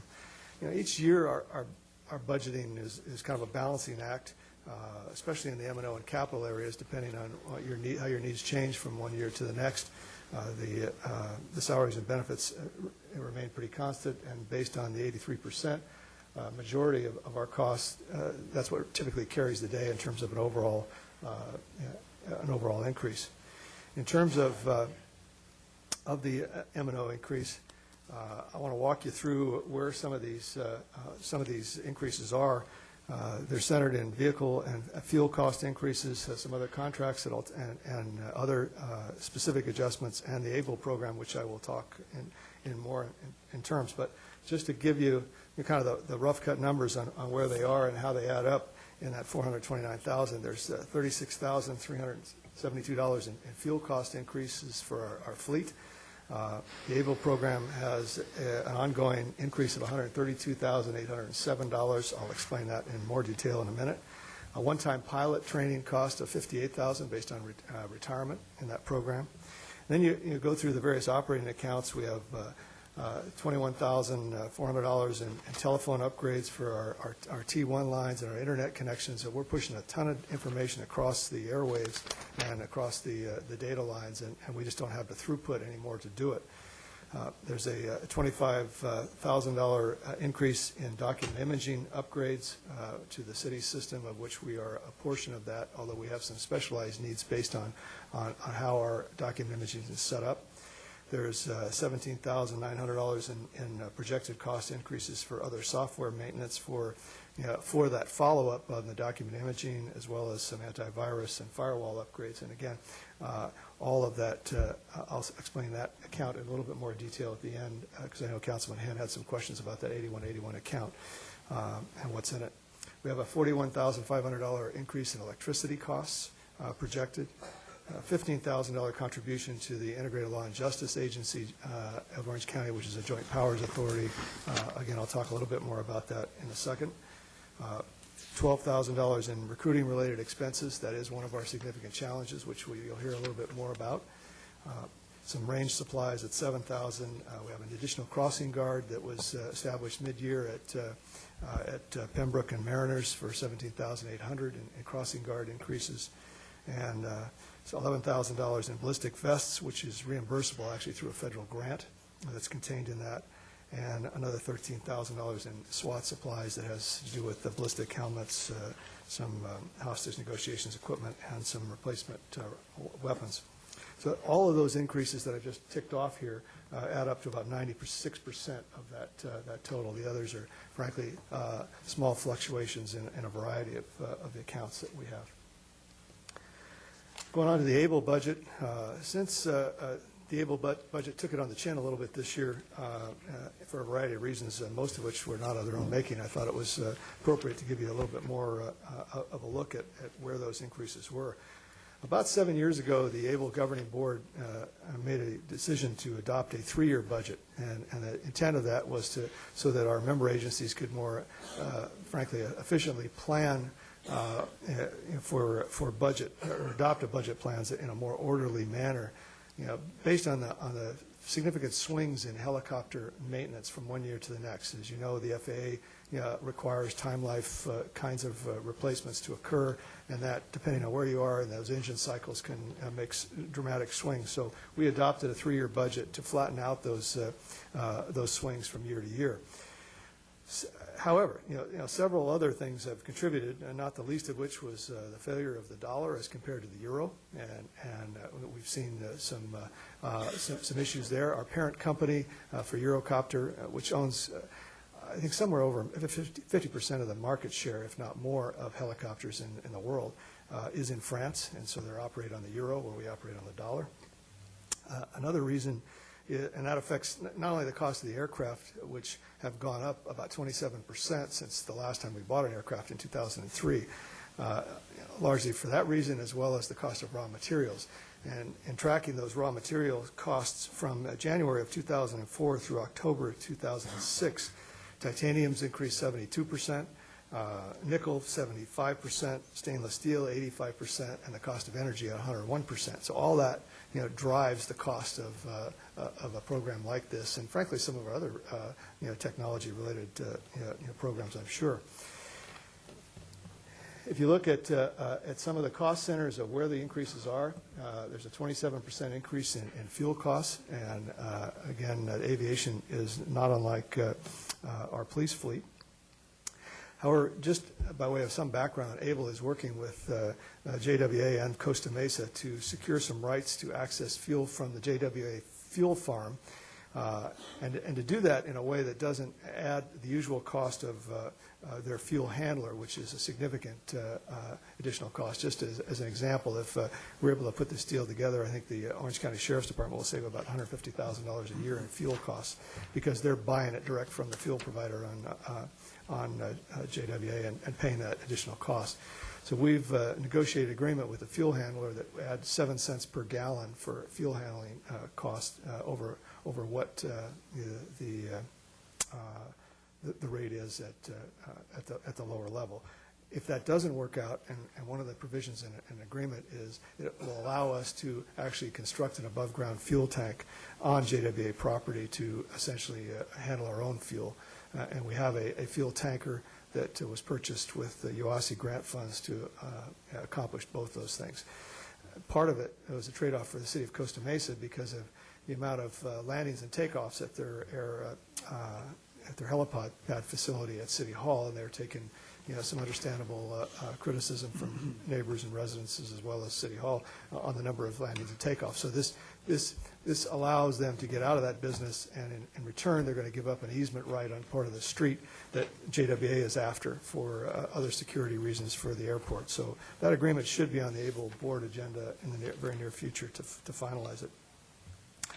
The additional increases for the actual maintenance of the craft, again, has followed some of the dollar and euro issues. And that was a 16% increase in the actual helicopter maintenance, an 18% increase in the shared cost for mechanics, and the joint funding of a second supervisor in ABLE with Costa Mesa. We only pay about 25% of those costs based on the shared with Costa Mesa and the Orange County Sheriff's Department that we bill back for. We carry the mechanics in our budget, but we bill them back for 50% of the cost, and Costa Mesa for 25% of the cost. So there was an increase in terms of dollar increase. It wasn't that great. If you looked at the percentage, it would be a huge number, so I didn't even include it in small tools. And without getting into the gory details, we decided to purchase one of these borescopes, which is a significant number to start with. But if you amortize it over several years, it actually comes out less than what it costs us to rent it. And it's a sophisticated tool, and based on availability, the helicopter can't fly if they can't perform the maintenance, and so it just made more sense to have it with our mechanics. Our hangar costs are set by a 25-year agreement that Costa Mesa made with JWA and the vendor out there. So those are pretty much uncontrollable at this point. The insurance is projected in the budget to be an increase. However, a later report from our broker indicates that we may actually see a decrease in that insurance based on marketplace conditions for aviation that have turned favorable, and in the final analysis, we may actually see a slight decrease. The helicopter replacement fund, which amortizes the aircraft over a 10-year period, and the related equipment, it's analyzed at the beginning of every 3-year budget cycle, and we adopted that at the very beginning of our Joint Powers Authority agreement to ensure that the member agencies had the funds on hand when it came time to replace those helicopters and related equipment without having to go back and look at unappropriated reserves or have, again, huge swings in the city's budgets. And so we look at those adjustments every 3 years. Again, we took probably a little unusual hit in this three-year cycle based on the reasons I've articulated.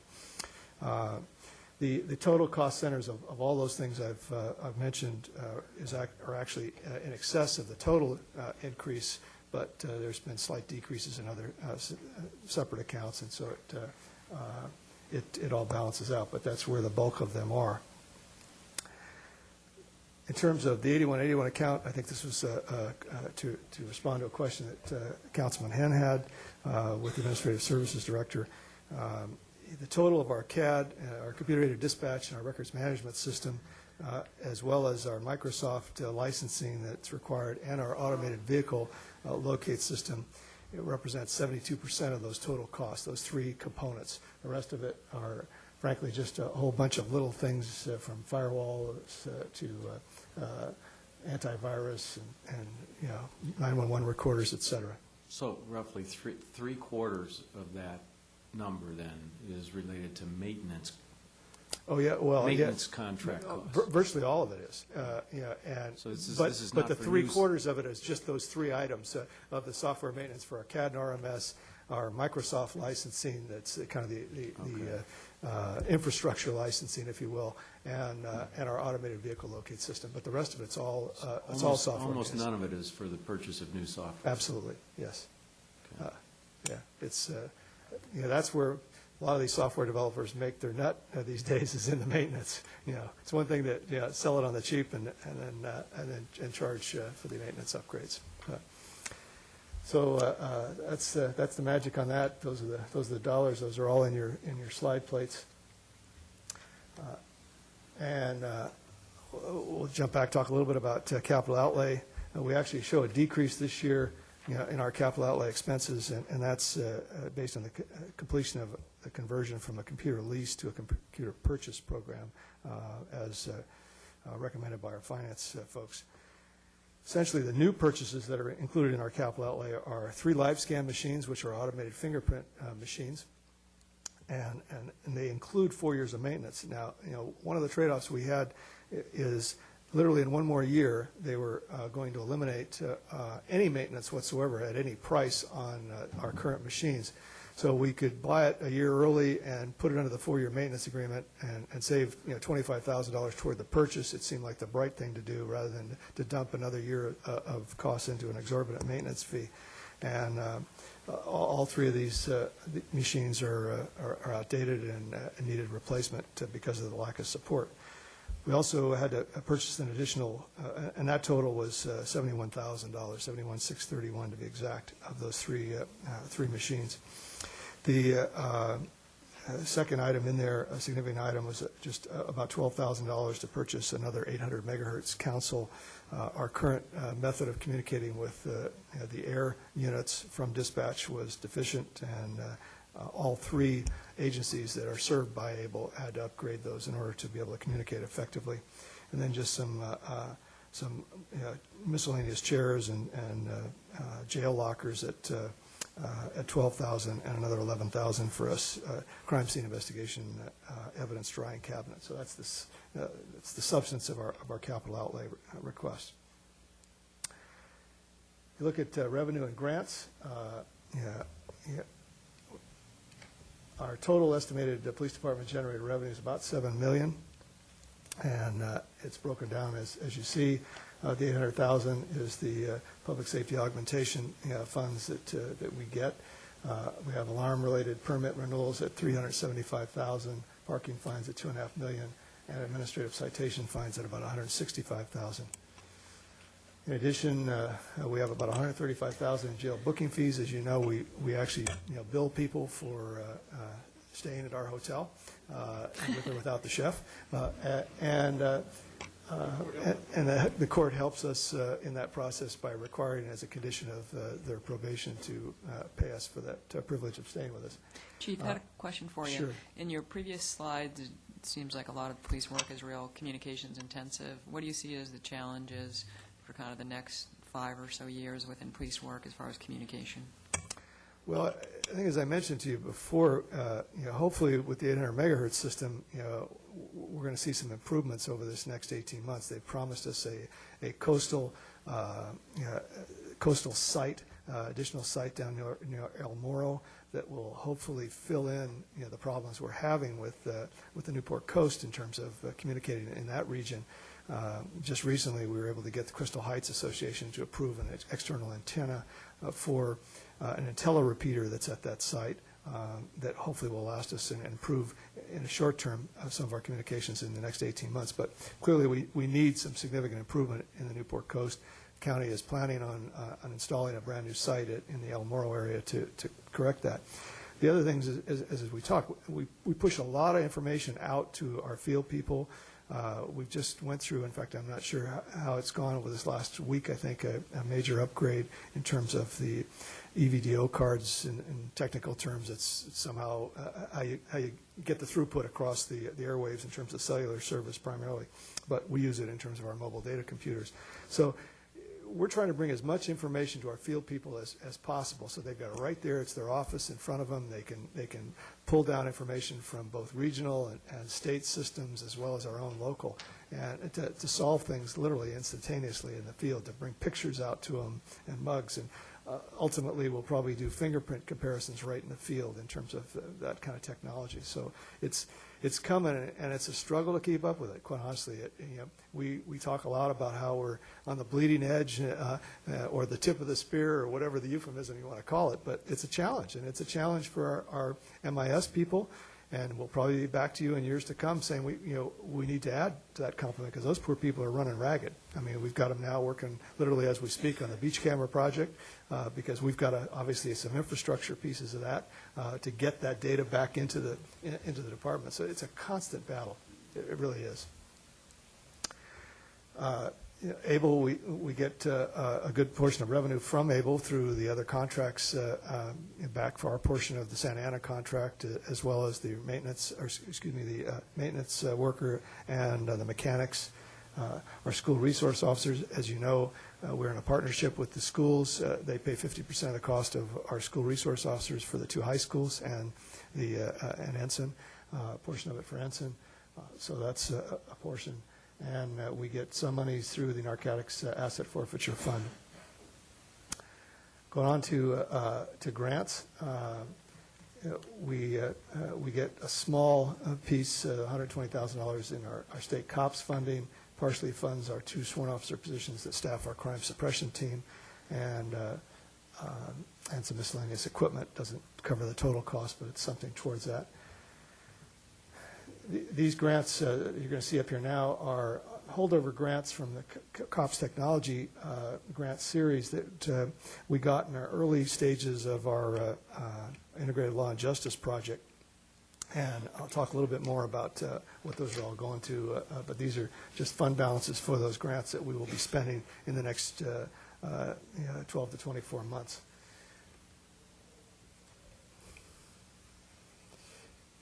Talk a little bit more about those. Our police department continues to take the lead in the role of the Orange County Integrated Law and Justice Project. We're the agency that is assigned the responsibility to manage these grant funds, both from the COPS technology money as well as sub-grantees for the UASI funds from the Urban Area Security Initiative funds that Santa Ana and Anaheim receive each year. We currently are in the final stages of implementing our countywide data sharing project, the COPLink project. We still have about 5 agencies that hopefully within the next week or 2 will be in, and we'll be pretty much done with that in terms of getting all of the departments that asked to participate in.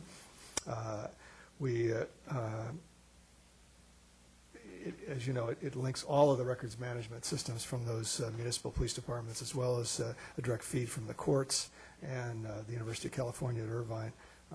And we get information from probation and ultimately, hopefully, the DA's office.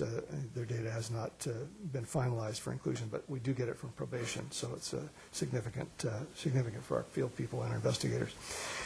The JPA also just kicked off another project April 30th called the Electronic Case Filing Project, and the intent of that is to electronically file all our criminal cases into the courts and into the DA's office and ultimately the courts electronically, so we're not killing trees and essentially we're doing it much more efficiently in terms of either through some source of document imaging or the actual data files themselves. So it's a huge project, probably dwarfs the data sharing project, but we've learned some lessons through that, and that hopefully will benefit us, and that's another one.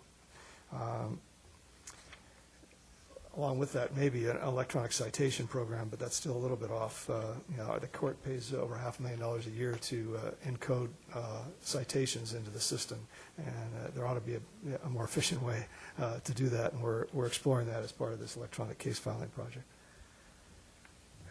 We're at the point where I can talk about the division level responsibilities, or we can just skip over those and move to the end, which talks about some significant accomplishments. That's up to...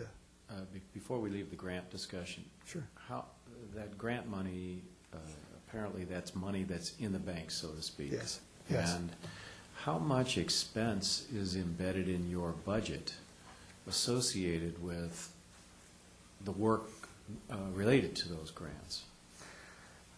I won't say that there's a ton of expense except for the personnel time. Obviously, I spend a lot of nights and a lot of weekends, playing catch-up as chair of that project. But are we using our police IT people to further this project, or is that all done through outside consultants? Well, most of it's done through outside consultants, but quite honestly, there's work done by the Santa Ana Police Department, who houses our information sharing project, and our IT people have supported our piece of it and some of the advanced work on some of it, but probably not significantly more than most agencies. From the management perspective, obviously the Support Services Division captain's time, my time, is being sucked away from some of that, but my wife can attest to the fact that the department probably hasn't suffered in that respect from my perspective. Well, you know where I'm headed. My concern is when that grant money goes away, are we left with a residue of embedded expense? No, because now it's funded through the Joint Powers Authority contributions. Most of this was done prior to the adoption of the Joint Powers Authority in June of 2006. Now everybody pays into that Joint Powers Authority on a per capita basis, and our contribution is in there as part of that. And so any time now spent once the JPA was adopted, by those agencies that are above and beyond what their normal contribution would be, can be billed back against the JPA. Okay. So that provision is embedded in the JPA document. That, for instance, Santa Ana's time in housing the infrastructure and their IT people that support it, they can bill the JPA back for those costs. So what's the amount of our contribution? $15,000. $15,000? Yeah, pretty good deal, huh?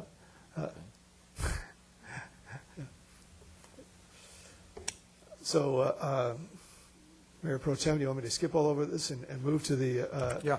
Okay. Keep going. Okay. You're on a roll. Okay. Yeah.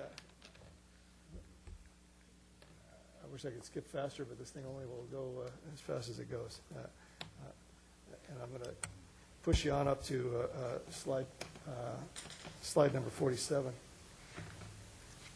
your packet.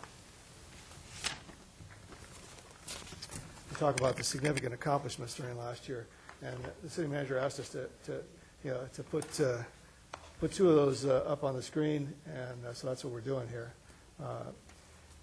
Recruitment and retention. And you heard Barbara Ramsey talking about that. It's a big deal in the police department because, frankly, the competition is fierce out there statewide as well as in this region. And we looked from January of 2006 through April when we captured these numbers. And we tested 478 police officer applicants. And out of that number, we hired 21 total, 7 recruits and 14 laterals.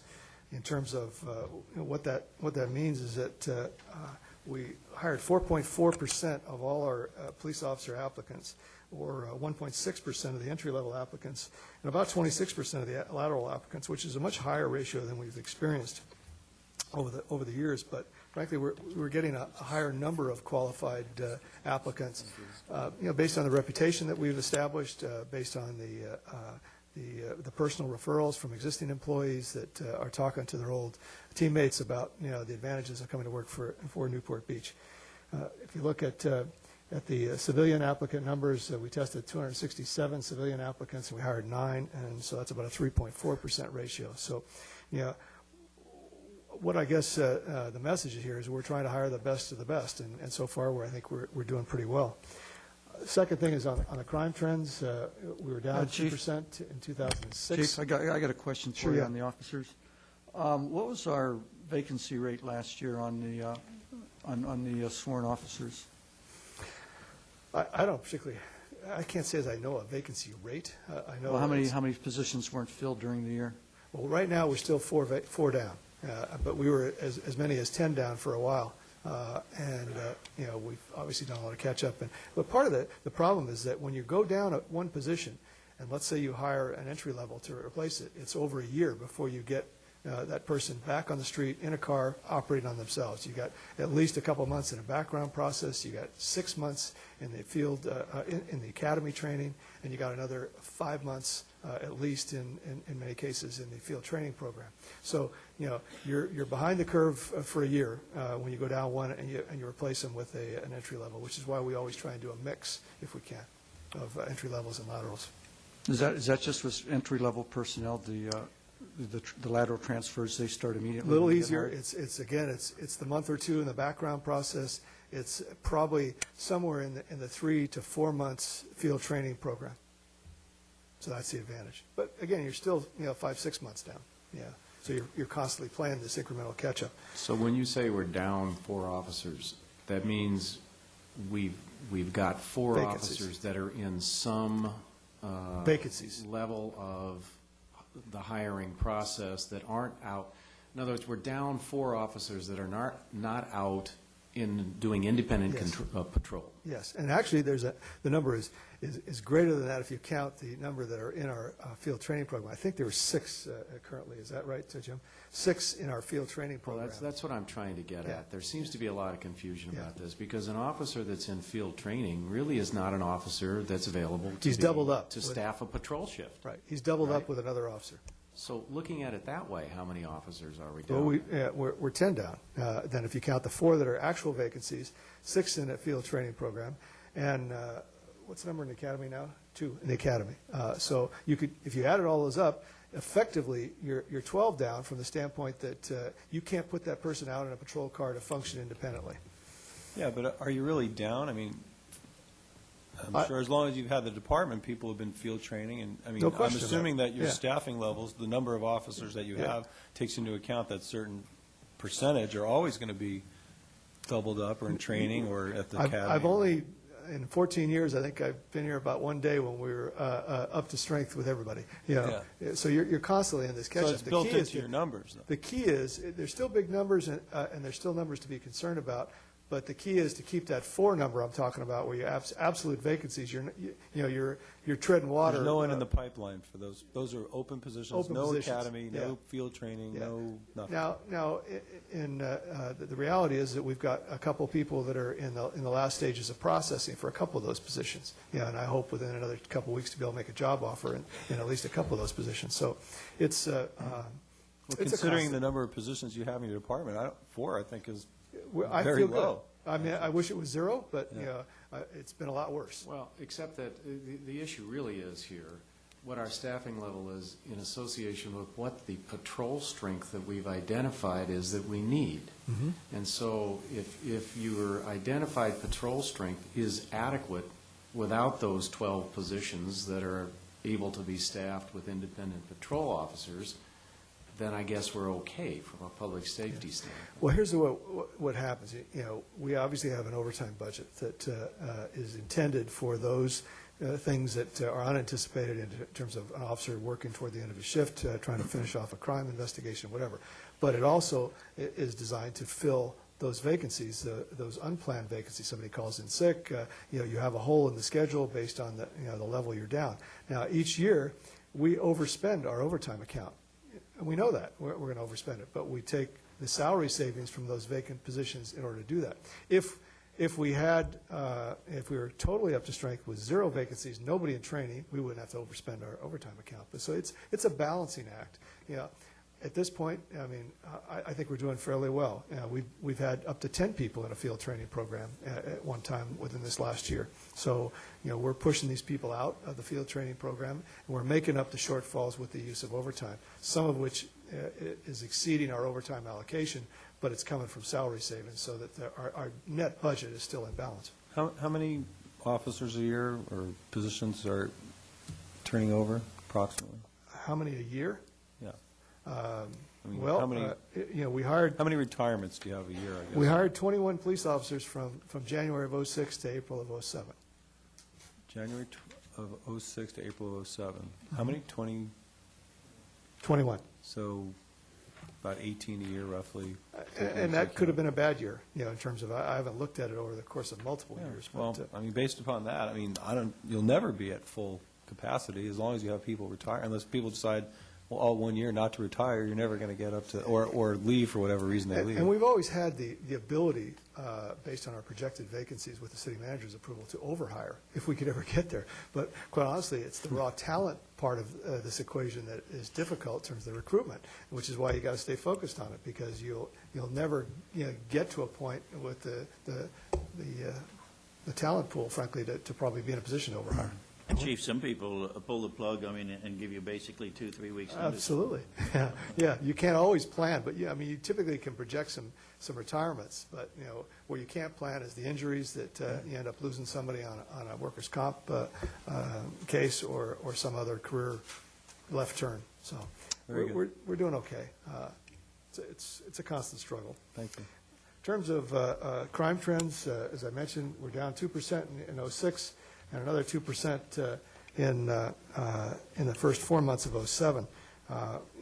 We're pretty pleased with the overall trend, although frankly each month is a struggle to make sure that what you're seeing in terms of maybe any increase is just an anomaly that gets reversed in the following month. Based on small numbers, I mean, you can have a group of people come into town and nail you for 6 or 8 Autobergs in a matter of an hour, and that plays havoc sometimes with your data. But as you can see, this is a look, and we've looked at it for a long period of time, since 1990, in terms of our Part 1 crimes. Those are the most serious: homicide, rape, robbery, aggravated assault, larceny or theft, auto theft, and arson. And if you look back to, compare 2006 to 1990 and the early years of the 90s, we're still well below what we were then, and those are just raw numbers. That's not factored for the increase in population or annexations and what have you. So I think we're doing a fine job. I mean, I wish it was zero, but it's not. But I think we're definitely doing well in that respect. If you look at our significant challenges in the coming year, recruitment and retention just can't fall off the radar screen based on this discussion we've just had.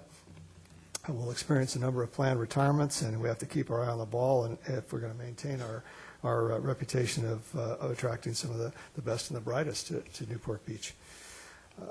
Candidly, the other elephant in the room is the facility issues. As I've stated to a number of council members who've come through on a tour of the facility, we continue to keep our outward appearance of our facility in good shape. It looks good, and that's a good thing, because it's important for people that work there to have a decent workplace, quite honestly.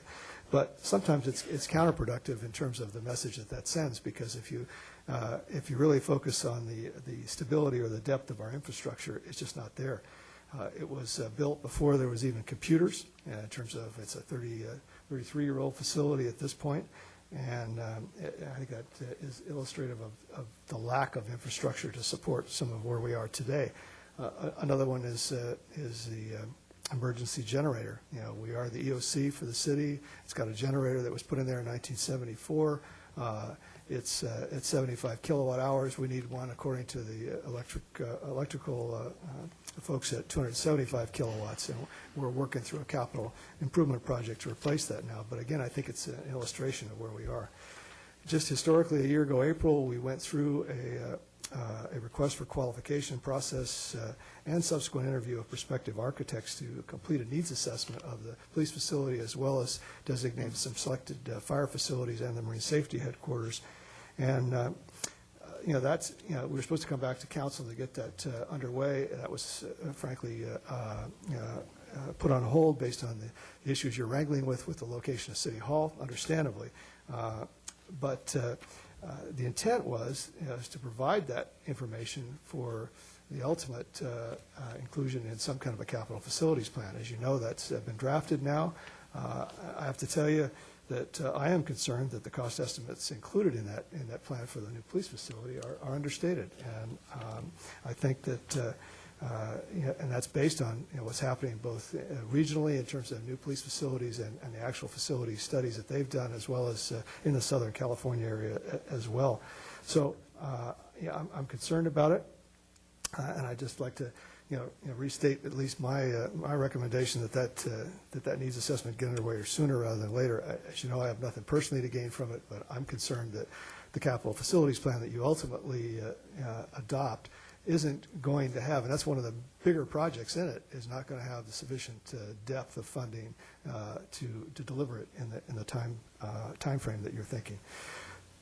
Frankly, I also want to say that none of that should be interpreted to suggest that, although we need a new facility, at best case, I think you're talking 5 years if you started today to rebuild a new facility based on the needs assessment, the construction drawings, the construction, the bid process, the actual build.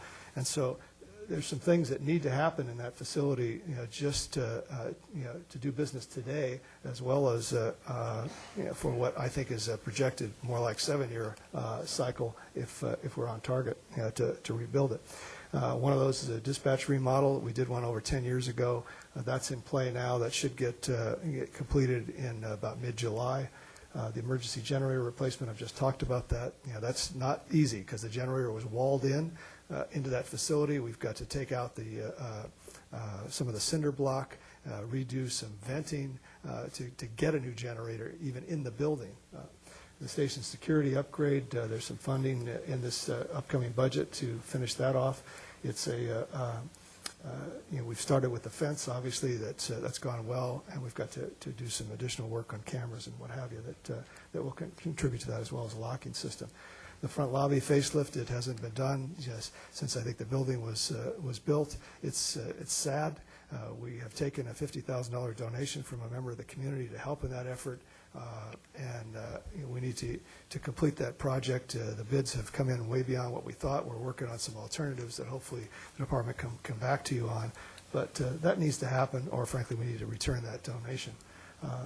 Some selected workspace upgrades, and as again, Sorry, I didn't follow you there on the donation. What happened? Well, we intended to build some museum cases in the front lobby upgrade, and there was a very generous donor in the community who said he'd like to help with that, and he donated, and we have on deposit a $50,000 donation towards that piece of the project.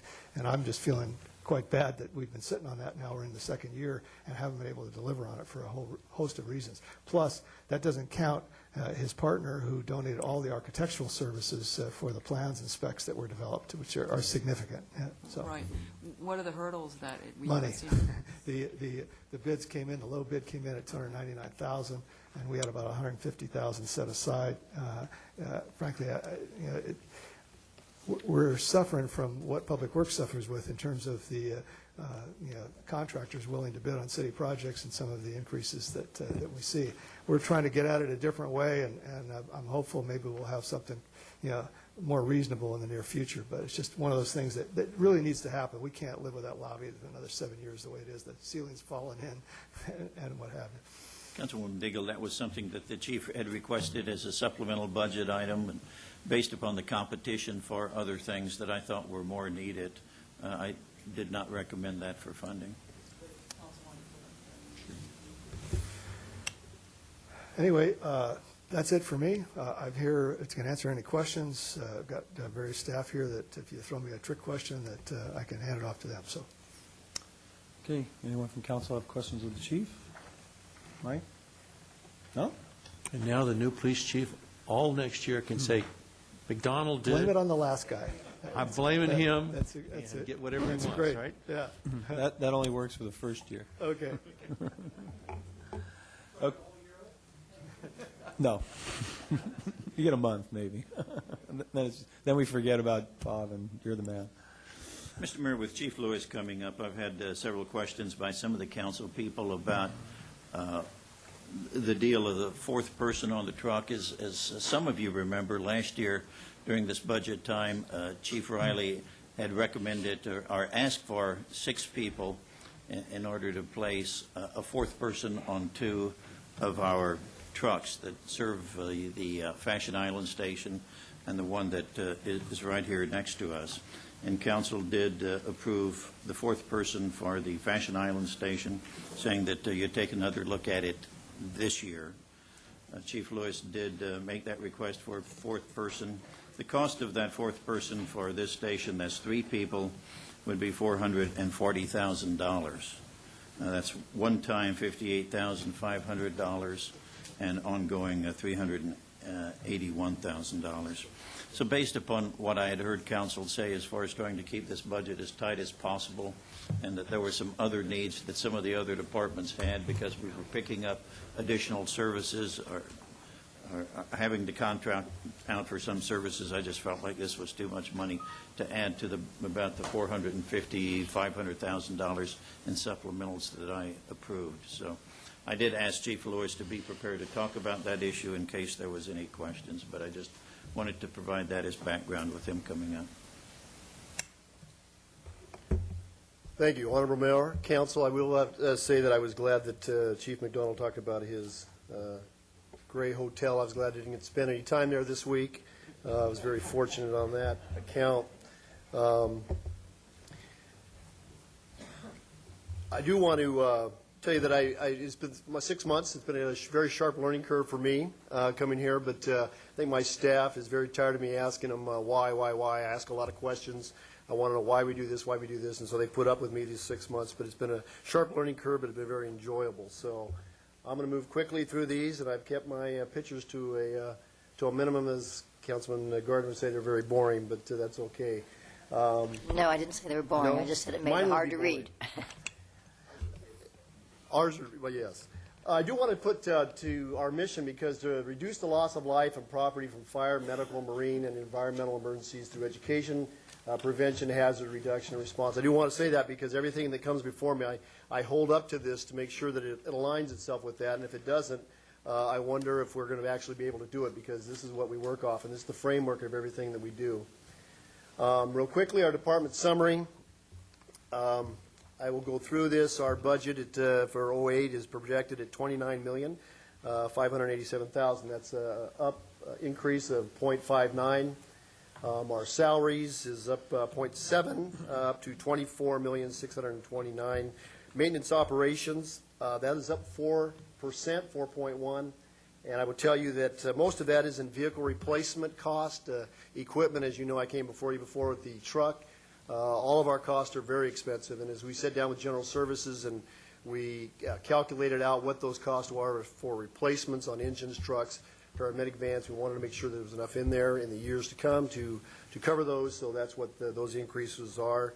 MetroNet is our dispatching center. Some of you may not be aware that all of our dispatching services, when you dial 911, it goes to our police department, but if it's a fire, it gets rerouted to Anaheim.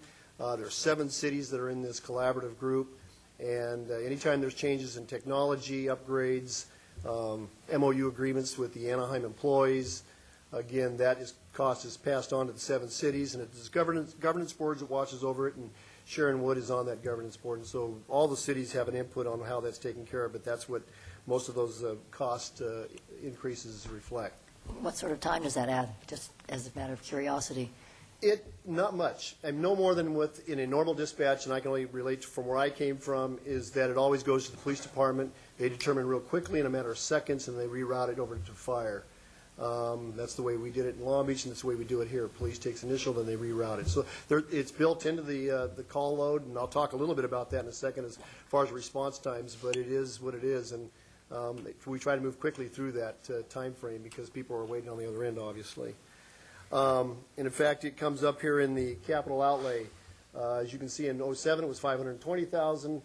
Now it's at $301,000. And most of those costs was for our WestNet early notification system that we put into place in all the stations. And again, it's all, I'm kind of tenacious on response times. I make sure that that's kind of the backbone of what we are. We want to make sure that people get there. It's predicated on medical conditions that are well established in the medical community. In fact, Kathy Ord, our EMS director, was just back from conference, and they reaffirmed that if paramedics and EMTs do not respond to your home within 5 minutes on probably about 10 minimum medical conditions, and we don't intervene, death will ensue. And those 10 medical conditions are very well known, and they're, in some instances, very common. So that's what we predicate our response times are, getting there quickly. And so for us in this WestNet system, it was a system put in all the stations that gives us, for lack of a better term, about a 40-second jump. That comes in, the light comes on, they can tell what it is by the color of the light, and they're now responding down to their apparatus, putting the appropriate gear on. We don't know where we're going yet, but we're getting the engine started, and by the time we're in there, now the information comes in where we're going. So it's a nice jump because the system itself doesn't allow that. And this system that we have, and most cities are going to it, gives us that opportunity because obviously we're dealing in our realm, we're dealing in seconds and minutes in the difference between life and death, success and failure. So it's extremely important for us. So that's what that number represents, and obviously our capital outlay for this year is going to be less than it was for last year because of that. Department detail, as you can see, we have our admin, and that represents 9 full-time and one full-time equivalent of the 154 people that we have full-time, with the 33 full-time equivalents that we have on a yearly basis. Our admin takes care of all of our facility management, mapping, budgeting, payroll, all the normal things it would take. My office is out of there. All of our apparatus and equipment, maintenance comes out of there, and our communications comes out of there. Fire ops, it's 115 personnel. That's where the boots hit the road. That's all the fire stations we have, 8, with all of our fire engines, 8 with our 2 fire trucks, the 3 paramedic vans, 3 battalion chiefs that work on each shift, and our deputy chief of operations work out of the fire ops. And they take care of, obviously, all of our EMS responses, and we actually work in the fire prevention realm. They take care of all the basic fire prevention inspections that take place. And the hazardous materials response also in there. So fire prevention, 6 individuals, and they play a big role in the city as far as with fire code enforcement, fire code building inspections, plan checks, all of our vegetation management that's taking place, our arson investigation, Knox box access system into all of our businesses that we need to get into, and special event management. EMS, 2 individuals, and that is all of our financial management. It has to do with our fire medic program. All of our direct billing for paramedics comes out of there. Our continuing education, all of our exposure control, our individuals. I've only been here 6 months, and we've had 2 to 3 individuals who have already been exposed to HIV blood onto them. And there's a large procedure that has to take place when that takes place with our coordinator that has to go out there, and it's very in detail, but it happens quite often. And out of her office, we have the medical quality insurance.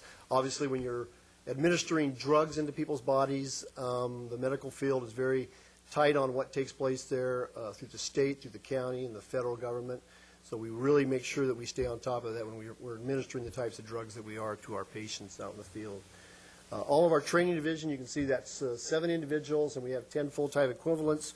And out of there comes all of our fire training that we do, all of our lifeguard training, the junior lifeguard program, the lifeguard cadet, community relations and education come out of there, our public information officers out of there, all of our disaster preparedness, and our SERP program. So plays an important role in our department, and that's why we have so many individuals. And then our lifeguard operations, all the individuals that take place in there with our ocean and beach rescue, our dive team, our rescue boats, and all of the classes. We use the lifeguards a lot in the school system. They're going into schools to do a lot of the teaching. And so there plays a big role in that. And of course, you know, in summertime, we boost that with our seasonals. On the books, we have almost 200 seasonals that we use. We can use, they're not always on the beach. Obviously, we hire out of that. We probably at any given time with the junior lifeguard program, we may have 90 lifeguards at the peak of the season on the beaches. So it's, as you know, there's a lot of activity on there, and you've seen some of the, obviously, the tragic things that have taken place. So revenue generation, obviously, the paramedic program is $1.9 million. That number fluctuates as we're kind of controlled by Medicare, Medi-Cal cost. When they dictate what those set limits are, that dictates what we bring in. Our fire medic program comes out of there, obviously. Junior lifeguard fees is nice. It's $114,000 that takes care of, though. It's a self-sufficient program. Everything that comes in pays for all of our personnel costs, all of the equipment, all the clothing, everything. So it's however many people come in, that's what it takes care of. So again, as Chief McDonald said, the Public Safety Augmentation Fund, we share that with the police department, and that's $800,000. And our fire prevention fees and fines is $617,000. That's for permits, fines that would be for parking in front of fire hydrants and things of that nature. Department challenges. One thing that I've been faced with is development of the professional expertise of young and inexperienced personnel. We have a very young department. Probably 65% of our department has 10 years or less. Young but fast, right? Pardon me? I said young but fast. Young but fast, yes. And I do like young. old gives you good experience, but young is fast, and they're eager, but we're missing some of those things. And so for us, and I'll talk about some of the successes, the next one is that our training tower is very important for that, because we have a large learning curve here, and I'm promoting people to supervisory positions that have a minimum amount of time on the job. So it's a concern, but that's where mentoring comes in. It's extremely important, and those of us that are left that are a little older are trying to make sure that we input. And with my Deputy Chief of Operations, we're making sure that we really input that, because you can't do without experience, and we're lacking some of that right now. Another challenge is our response coverage down coast. I'm working very closely with the Orange County Fire Authority and Laguna Beach. Obviously, when we annexed that area, prior to that annexation, all of our boundaries are pretty well established, and our response times were adequate to what we need to do. We go back to that 5-minute response time. When we added that good portion down there and we started building out that Crystal Cove area, that was not figured in, obviously, in the original times when the city boundaries were built. So I've been doing time trials down in that area. I'm concerned about the time limits that it takes to get to some of the areas down there. And I'm actively, aggressively seeing what we can do down there. Obviously, the easy question would be, or the easy answer would be to say, build a fire station. But I think that that there's so many unsurmountable obstacles there. Where are you going to park it? We just finished up with Sevens. You know what the cost was there. There's a lot of things that would be nice, but I think there's some other things we think outside the box. We can make do down there for a long time, working with Orange County Fire Authority, possibly out of their Emerald Bay station that they have down in that area. There's some options that we have that will help us meet that need. And Orange County Fire Authority has some concerns and needs in their area, and I think we can piggyback onto them, and it'll be cost sharing, which would be immensely beneficial to us.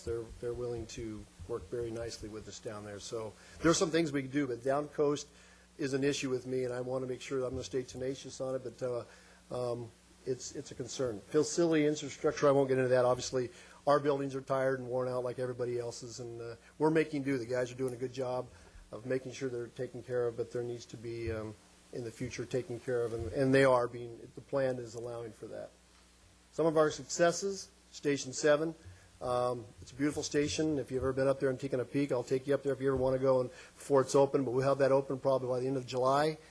It's a nice piece of property. It's going to give us a lot of things with our training tower there that we're really, we won't have to go outside the city. We won't have to pay cost to other cities to use their facilities. And it's one of my 30-year firefighters said it's probably one of the greatest morale boosters that this department has had since he's been here. So that says quite a lot. Obviously, the new truck, you know about that. You approved that. We appreciate that. That's going to help us.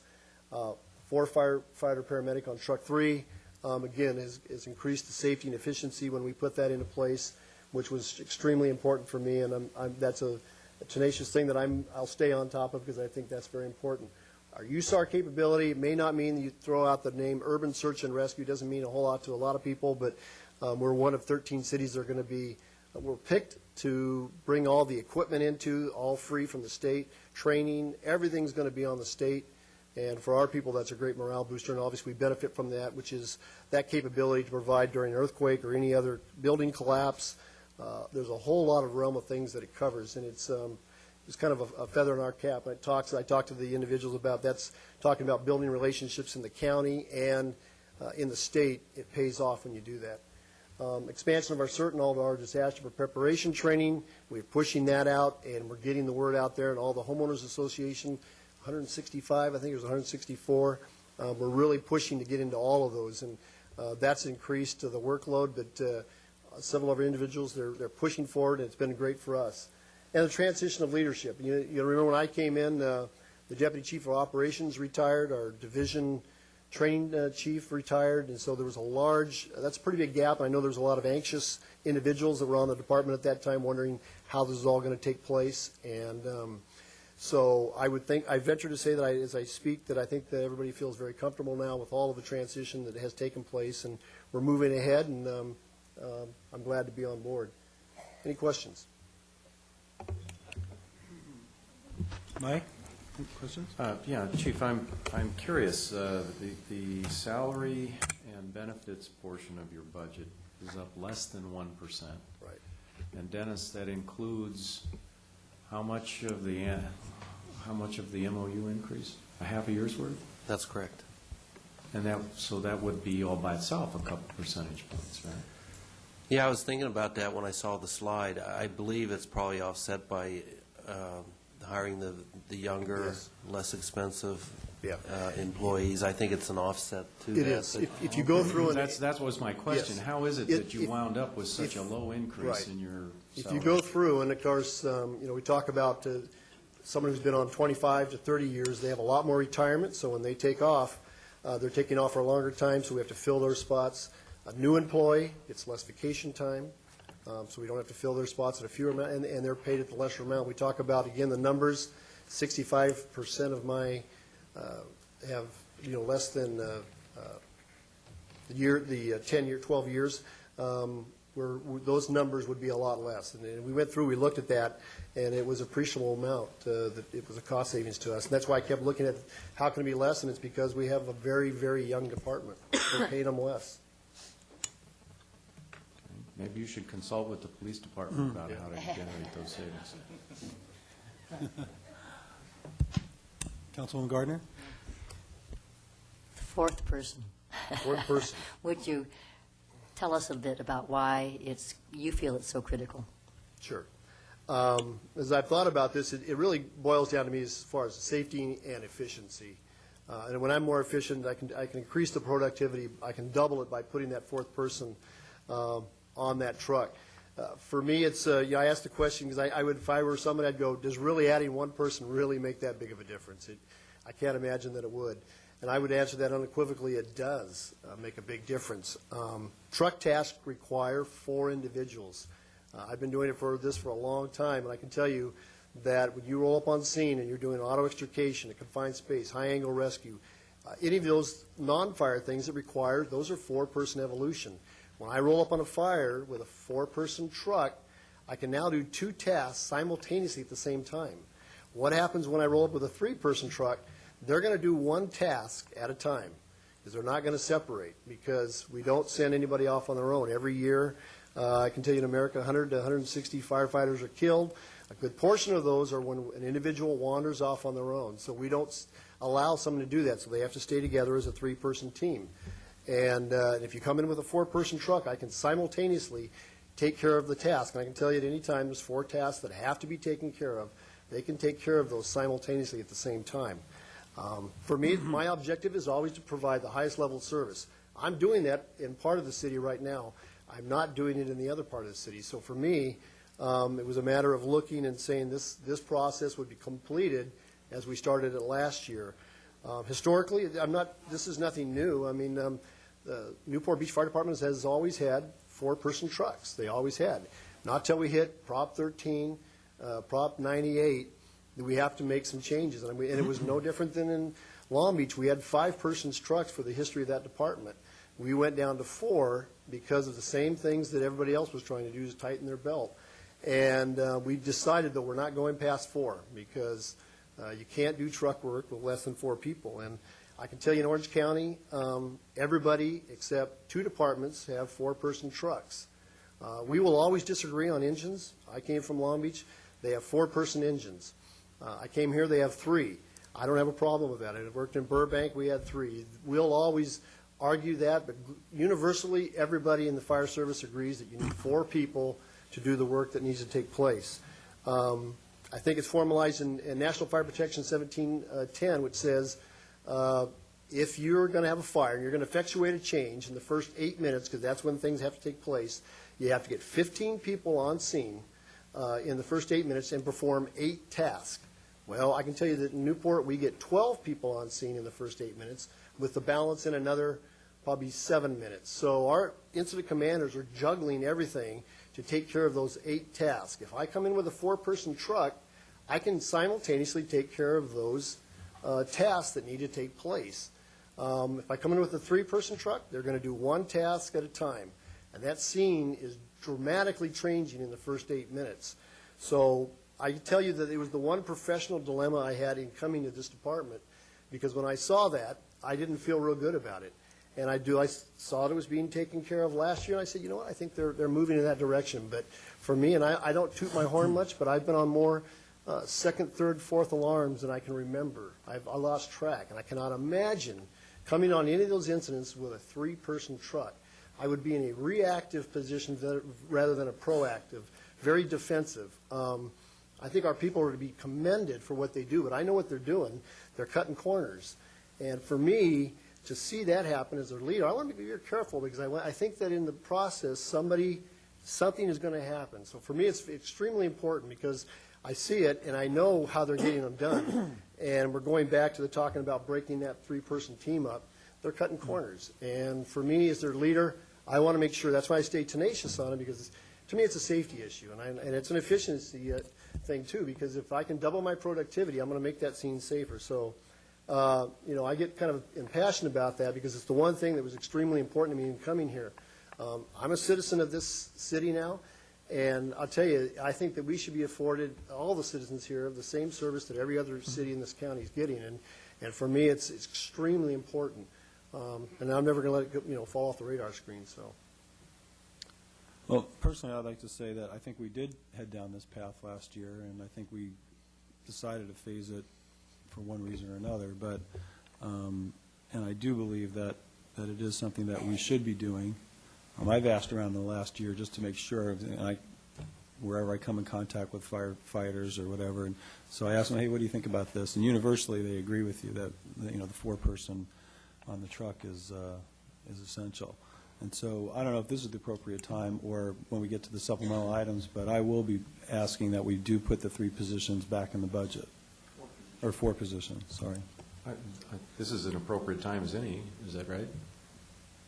To request to add that to the checklist? Okay. Sure, we can do that, and we are talking about 3 positions then to make a 4-person truck. Yeah, 3 positions. Right. 3 positions. Making me say the wrong thing. 3 positions, adding 3 positions to make 4-man trucks.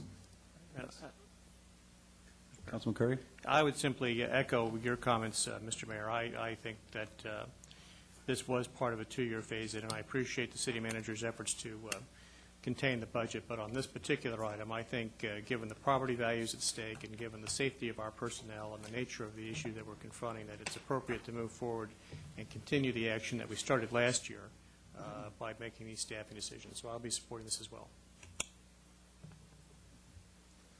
Okay, anyone else? Mike? No? Are we ready for another subject? Did you want to add to that? No, it's a new subject. New subject, go ahead. Okay. My understanding is that you've been studying disaster emergency notification systems, and that you're close to coming to council with a study session on that will lay out alternatives. And at this juncture, and in light of the fact that we've seen the publicity on Huntington Beach's system that they implemented at a fairly, it seemed to me at least, a fairly cost-effective way, are you feeling confident enough in the solution you're going to come to study session? If so, what's the cost of that? Can you briefly just make a brief description of it and the cost that you have? Exactly. The actual sirens that they're using in Huntington Beach are through American Signal Corporation, and so if you ever want to listen to them, you can go over the first Friday of every month, and they sound them off on a test. So, and in checking around, that's probably one of the best companies that's in the country right now, and they do a good job, and we've been in contact with them. We did get a bid to see what it would cost to put them in the, what I would call the inundation areas, all the beach areas that are facing out, and obviously up through the Back Bay area. They've given us some cost in the area of probably, for just the equipment, $125,000. And then if you, obviously you have to put those on a pole. You're looking at maybe an additional, they would leave that up to you, however you want to do that, but you can probably factor in talking with the utilities company, George Murdoch, and that. You're talking about $2,000 to $3,000 a pole, in the range of probably a 40 to 55-foot pole, where you put those. So that is obviously what they're doing in Huntington Beach, and what they do is obviously sound that at any time, and then I think then you would turn in, you would turn into 107.9 K-wave. I think they're the station that has been designated as the emergency alerting station, and you would listen for the information that would come into the air. So that would be the same thing that we would do here in the relationship to how they do it over there. in Huntington Beach. And then obviously, we also have, which, looking at other notification systems, the teleworks that we already have, I've been talking to them, and there's ways to enhance the present notification system that is, and is in fact in going out through emails to anyone that subscribes to that, through the phone system. My concern always was with the present system, if you send something out, want to send it out quickly, it's not going to go out that way. But the technology is changing. In fact, Teleworks, which is our vendor, says by February they're going to have a fast track on making sure that they can get everything out maybe in an hour and a half to 40,000 people. That should be coming. So, and then what they would do is they would base it like on a subscription. You have so many 50,000 minutes that you have in a year. I mean, they would base the rate on how often you would use it and things of that nature. So they couldn't pin them down on the cost, but that's coming on the speed. We can send things out now. It just takes a long time. It takes 4 to 5 hours, but we can send emails out instantaneously to people. And then there's the cell phones. Once we get cell phones, we can send those out. So Teleworks, I think, since we've already invested in them, is a good route to go. And they're working with us on coming up with quicker solutions. Is there additional cost with Teleworks? There would be, because at some point you're going to, that's why I tried to pin them on the cost, there'll be some hardware and software that would be incorporated in there. And obviously what they want to do then is, if you're in that program on the FAST, they would tie you into a monthly subscription. And they hadn't come up with that number yet because they were waiting. They had a beta site that they did this 40,000 on, and they were trying to see how it was going to work and then incorporate it into them. But So the recommendation that you're going to come with likely will include then some sort of a siren system for the inundation zone and some enhancements to the Teleworks? Right. And what's the all-around total cost for the installation of that? For all of the sirens was about $163,000. For the siren? For the sirens. And then on the other, I'm going to pin them down. They were in no hurry to come up with a cost on the other because they hadn't had anybody approach them. And so I'd approached them, probably about 3 weeks ago, and they still are working on coming up with what the cost would be on that as far as subscription. I hadn't been able to twist their arm hard enough to get that out of them yet. But we already have the system in place. It's already working. One thing that we will do is that there'll be a cost incurred. If you want to send something out via email, you've got to obviously do a marketing to get people to bring your emails, addresses. We can do that now. If we had email addresses, put those into the system, and you can automatically send it out to thousands of people at once on that. Mm-hmm. Would a $200,000 number cover the cost of all of that in your estimation? Yeah, it probably would, because the amount that he was talking about, the 163 for the sirens, he was talking, I was thinking he was hedging around at 15, 25,000 for the other. Mm-hmm. So. Okay, well, in my view, this is an item that we also need to pursue. While it's arguable whether or not we will have a disaster anytime soon, this is sort of like the traditional probabilistic analysis. You can have a high probability of a low impact item, or you can have a low probability of a very high impact item. This is a very high impact item. It's very much on the minds of our constituents, and therefore I'd like to add that to the checklist in the amount of $200,000 for consideration at the next council meeting. Any other questions? No. Councilman Selledge? He asked my question. Okay, next up. Mr. Mayor, we still have planning, building, general services, recreation, utilities, and a few additional budgets. So I'm Guess we're going not to gonna get done. ask all of the departments, with the exception of general services, to try and keep their presentations to within 10 minutes. And general services would be a little different because we do have, I think, a special issue to discuss regarding trash trucks and alternative fuel vehicles. So the next department up is planning. Dave Lipo.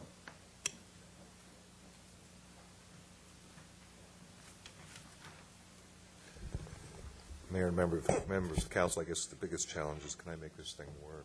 Thank you. Good start. We started this time, since this is my first time up here, talk a little bit about the vision statement that the planning staff has developed, which is shown on the slide: a responsible, knowledgeable team of professionals guiding community development in the public interest. This is very important to the department. This is something the staff members have been working on, and there's a lot of meaning in that in terms of defining just what it is we as a department do and what each of the individual members of that department contribute. So they're very proud of that, and we think that's going to provide us a lot of benefits in the future as well as the current, so we wanted to get that up there. Briefly, comparison of last year, this year, you'll see there's a big reduction. I would like to tell you that with all the new changes and operational fixes we've made, we've reduced the maintenance operations drastically. Obviously, that was reduction is accounting for the fact that the general plan, there were a couple $100,000 last year for that, $600,000 in the 06-07 budget also for the zoning ordinance update that's being completed this year. So that's the big reduction you see in maintenance and operations. Increase in salaries for fiscal year 07-08 reflects the 4 additional positions the council authorized in January of this calendar year. Unfortunately, we've only been able to fill 1 of those at this point in time. Again, planning department budget staffing, our department's budget is broken down into planning administration and economic development. Again, as you can see, the increase for planning administration in 4.4 full-time equivalents. The 0.4 is a student aid. We currently have one of those. It's doing a lot of work for us in checking conditions of approval. Again, the 20.4 full-time equivalents approved. We have 17.4 right now after going through a recruitment to fill those 4 positions. Dave, question for, maybe this will answer it, on economic development, those positions are now reporting to the assistant city manager? I'm sorry? The economic development planners, they're now reporting to the assistant city manager? That is correct. Was that always the case, or were they previously reporting to planning? That has been for as long as I know. I don't know. Okay. They kind of sit in your area, though. Yeah, they are in the planning department. Well, Okay. they will be moving with our new arrangements in the modular facilities. They will be leaving Building C. Organizational chart. This reflects a lot of the changes that we've made. We're kind of in a rebuilding mode, I think, as most of you know. We've made a lot of and most of the short-term changes that we can make and have been able to make to improve efficiencies. I got to take it off, my hat's off to the people that we do have on staff. They're very knowledgeable. They do an incredible amount of varied tasks, everything from answering questions at the public counter on barbecue building, conditions of approval, obviously working with the city attorney's office on the group homes issues and implementing the new general plan and coastal land use plan. What we found is we could make some changes in our senior planner positions to take advantage of the strengths, particularly as we're updating the zoning ordinance. Again, that's why we show Patrick Alford has now jumped over to the current planning, which is all the case processing for the Planning Commission. Our zoning administration team, we've slimmed that down. We've assigned a specific assistant planner. We've made a lot of changes, procedural changes in that process to make things go faster, get things done quicker. The front counter team, again, thanks to council and allocating budget money to expand our counter in Building C, that's allowed us to rotate the more senior level positions, the assistants and associates who up until now have been restricted to the second floor. They now take their turn working at the front counter downstairs, which does a lot of things for our staff. It provides experience and mentoring for the more junior staff that are assigned on the first floor. It provides added expertise at the counter, and it makes us all one staff. Up till now, it was the first floor and the second floor. That's gone a long way, and I've even heard from some of the more junior planners downstairs that just in the last 2 weeks that we've been operating with that new front counter, the junior people feel the stress level is reduced because they have someone else up there all the time. We have now at least 2 people at the counter. Before we only had 1. So it's not only good for customer service, you don't have to wait, but we've got that added expertise with the planners from the second floor. So that's one of the big things that we've been waiting. We wanted to do. We knew it was going to help, but until the physical changes were accomplished, we couldn't put it into effect. So that's one of those. But we've seen a big improvement in the feelings of the junior staff down there. We think that's working. In terms of our case processing, we're anticipating maybe some pretty complex projects. What is our capacity, capability to process those projects? And I'm glad you asked that. We do have a contract that we have prepared for execution to bring in a consultant that's been a planning director in the city of Oceanside, for example, because we will need more senior level help. We've got, as I'll show later on, we've got the application coming in from Newport Beach Country Club for the Irvine Company with the new units and new hotel rooms at the Fashion Center, Newport Center. We've got the Hogue improvements going on. So we do have a contract for services that will be paid by the project applicants, so it won't be an additional cost to the city. So when those developments do come in, we will be prepared to handle them? We have, again, the agreements for those services are ready to be signed by the city manager as soon as the project is submitted. We've got them all. Everybody's telling us Irvine Company they're coming. They haven't submitted yet, but we will be ready with the senior staffing. Yes, ma'am. Thank you. David, those sir. two economic development positions, they're called program managers. I thought those were senior planner positions. Is that just a name, or did they get reclassified, or what? They're equivalent to senior planner, but those are their titles. They're program managers in economic Is development. that something new, or are they always called a program manager? That's been that way since I've got here, but that's not been that long, but it's equivalent to senior planner. I think they have always been called that. Again, a little bit of breakdown of what we do. You can see we're roughly split between current planning and the plan check process because we do, because of the complexity of our codes, have a lot of time spent in plan checking. A lot of the projects that you never see, don't come to the Planning Commission in the plan check process. They're submitted over the counter, the room additions, the single-family homes that don't have the discretionary approvals. I just wanted to point out a couple of things. A lot of the current planning, the permit compliance, big deal now with all the development going on in town, particularly mixed-use development now where we've got residential uses bumping up against commercial uses. I don't need to tell the council about some of those, the brewery, that kind of thing, where there are conditional use permits and the conditions of compliance are something they're always coming back to the city staff and planning department for enforcement, for advisement, to code enforcement. So we do spend a lot of time on that, in addition to what you just think of as the standard physical improvements, physical development in the city.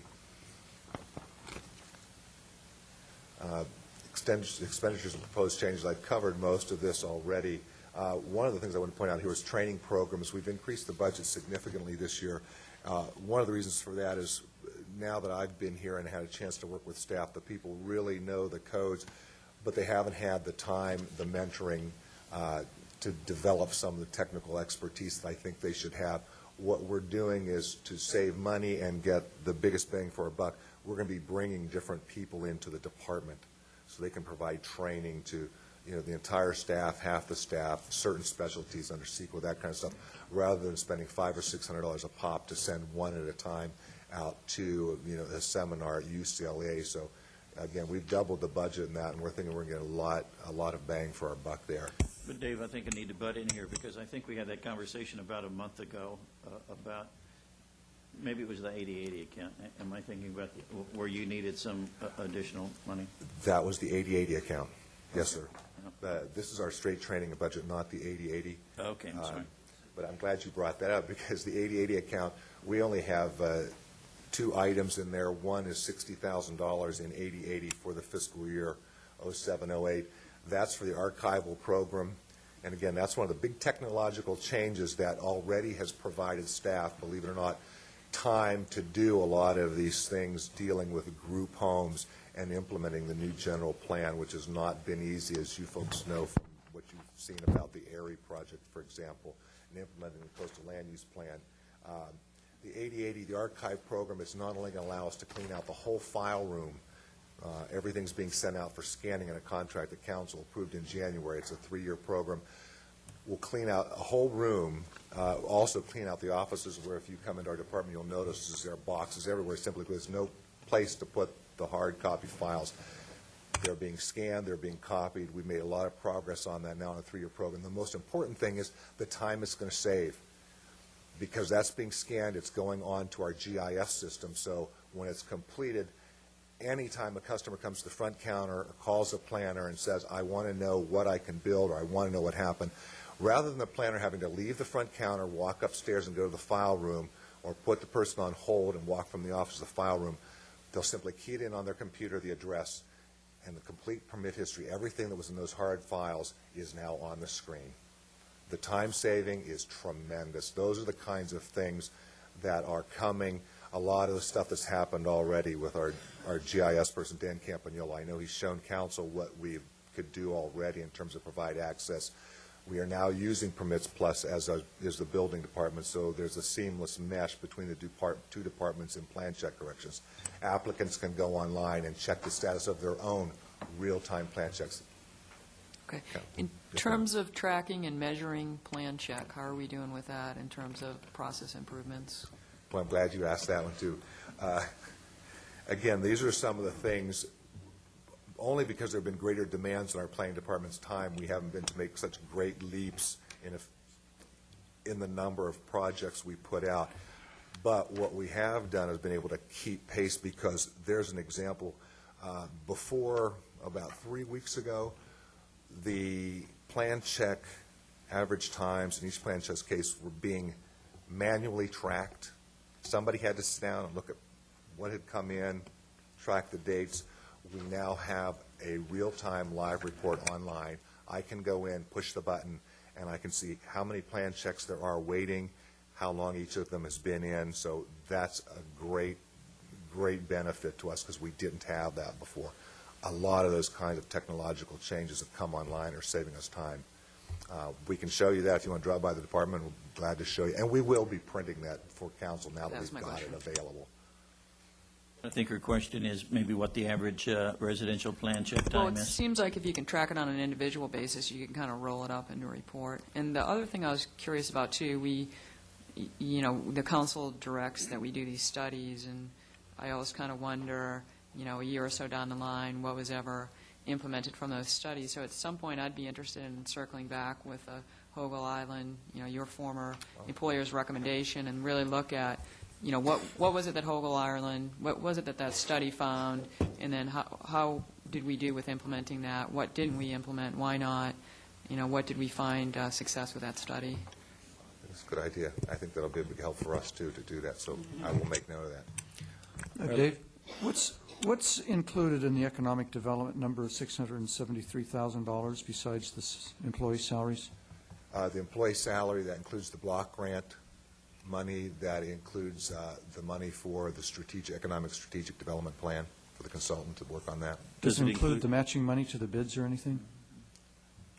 Yes, includes all, yes. It does. All those funds, yes, sir.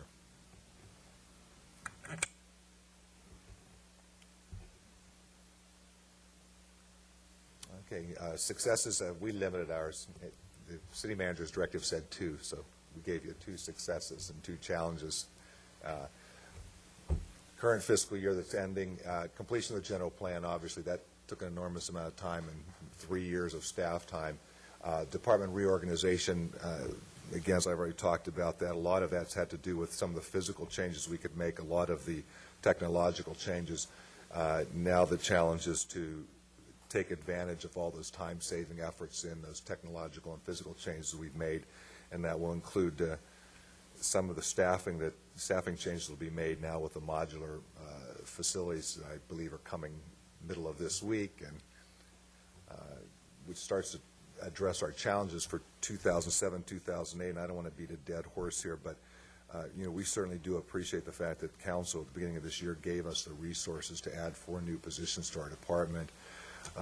But again, and echoing what you've heard from other departments, we interviewed, I think, 20-some people for up to 4 possible positions.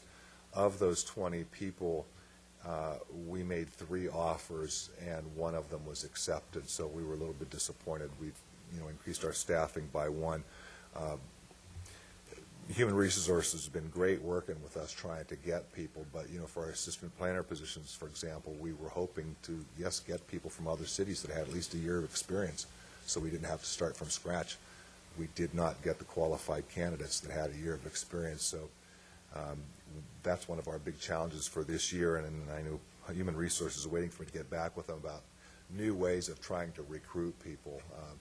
They've done a great job reaching out to community colleges, even for our plan check specialists, and unfortunately there, the change in the job description, change in title still didn't provide us a bigger pool of applicants. So That is one of our big challenges, and obviously the other that you all know about is the general plan implementation, and that's completing the zoning ordinance amendment, getting the the coastal land use plan revisions through the Coastal Commission, adopting and getting certification of our housing element, and completing our local coastal program implementation plan. Those are amongst our big challenges. So I hope I didn't take more time than was allotted by the city manager. Any questions? I'm glad to try and answer those.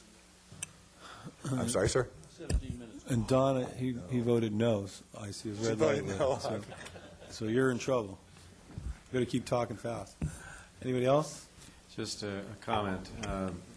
You know, you made a pretty strong case here for the reduction in activity levels that you've experienced this year, and apparently are planning next year. I mean, when you look at the information in your budget presentation, and I applaud your efforts to reorganize your department and make it more efficient and provide better service. That's all great, and I really mean that. Your challenge, I think, will be as you stabilize your service levels and the efficiencies in this reorganization is to see how further efficiencies can be developed in your staff going forward in light of the lower demand for overall services, so, while maintaining those service levels. Thank you, Dave. J.L. Batar, Building Department. Thank you, Mr. Budow. Mayor Rosansky, members of council, this is our mission statement, is to ensure the quality of life of those who live, work, and visit the city of Newport Beach by promoting safety and the regulation of the construction, use and occupancy of buildings, and by taking a customer-oriented approach to finding educated, cost-effective solutions. It's a handful, but that's what we do. This is our organization chart. We have 36 positions, 29 part-time, and 29 full-time positions and 7 part-time. We're broken into 3 divisions: inspection division, plan, check, and permit services division, and administration division here. Our professional expertise, we have staff that's very well qualified. We're lucky to have this staff. They work very hard. The plan check staff have 1 deputy building official who has a professional registration and a master's degree in engineering, and 1 code certification. We have 6 engineers. All of them are licensed engineers, and 1 trades plan examiner. They all hold about 33 code certifications. In terms of permitting, we have 1 permit counter supervisor, 4 technicians, and they hold 3 code certifications combined. In terms of inspections, we have 1 chief inspector, 2 principal inspectors, 1 over the commercial unit and 1 over the residential unit, and all the inspectors have 58 code certifications combined. This is the codes that we have oversights on, and 11 of those are state-mandated codes by legislation that we apply. Several are local amendments. We also have, I want to mention this, the flood damage prevention ordinance. And just so happened today that we were audited by FEMA for 4 hours, and we have a community rating system. And this ordinance is matching the FEMA flood prevention ordinance. So sometimes we deal with federal programs. And for every point we gain in this system, we save our residents 5% in flood insurance premium. So it's a significant program. This is our overview of our budget allocation. We basically are not, we're neutral between this year and next year, almost even, except with some, I guess, some adjustments in insurance rates. Our M&O comprise mainly of our 8080 account. We use that for consultant plan check services for overflow and some training, vehicle maintenance for our fleet, and some other costs. This is an overview of the divisions. Again, administration. We provide services to the public in terms of archival records, modification, building code modifications, processing, and interpretations, and redirect questions and respond to the public needs. Plan check and permits is basically the public counter service and the plan review function and inspections. This is a breakdown of the staffing. The Plan Check and Permits Division have 12 full-time employees and 1.13 full-time equivalent, and the Inspections Division have 12 full-time employees and 0.63 full-time equivalent. Administration have 5 full-time employees and 0.8 full-time equivalent. And I'd like to mention here at this point that administration provide the clerical support for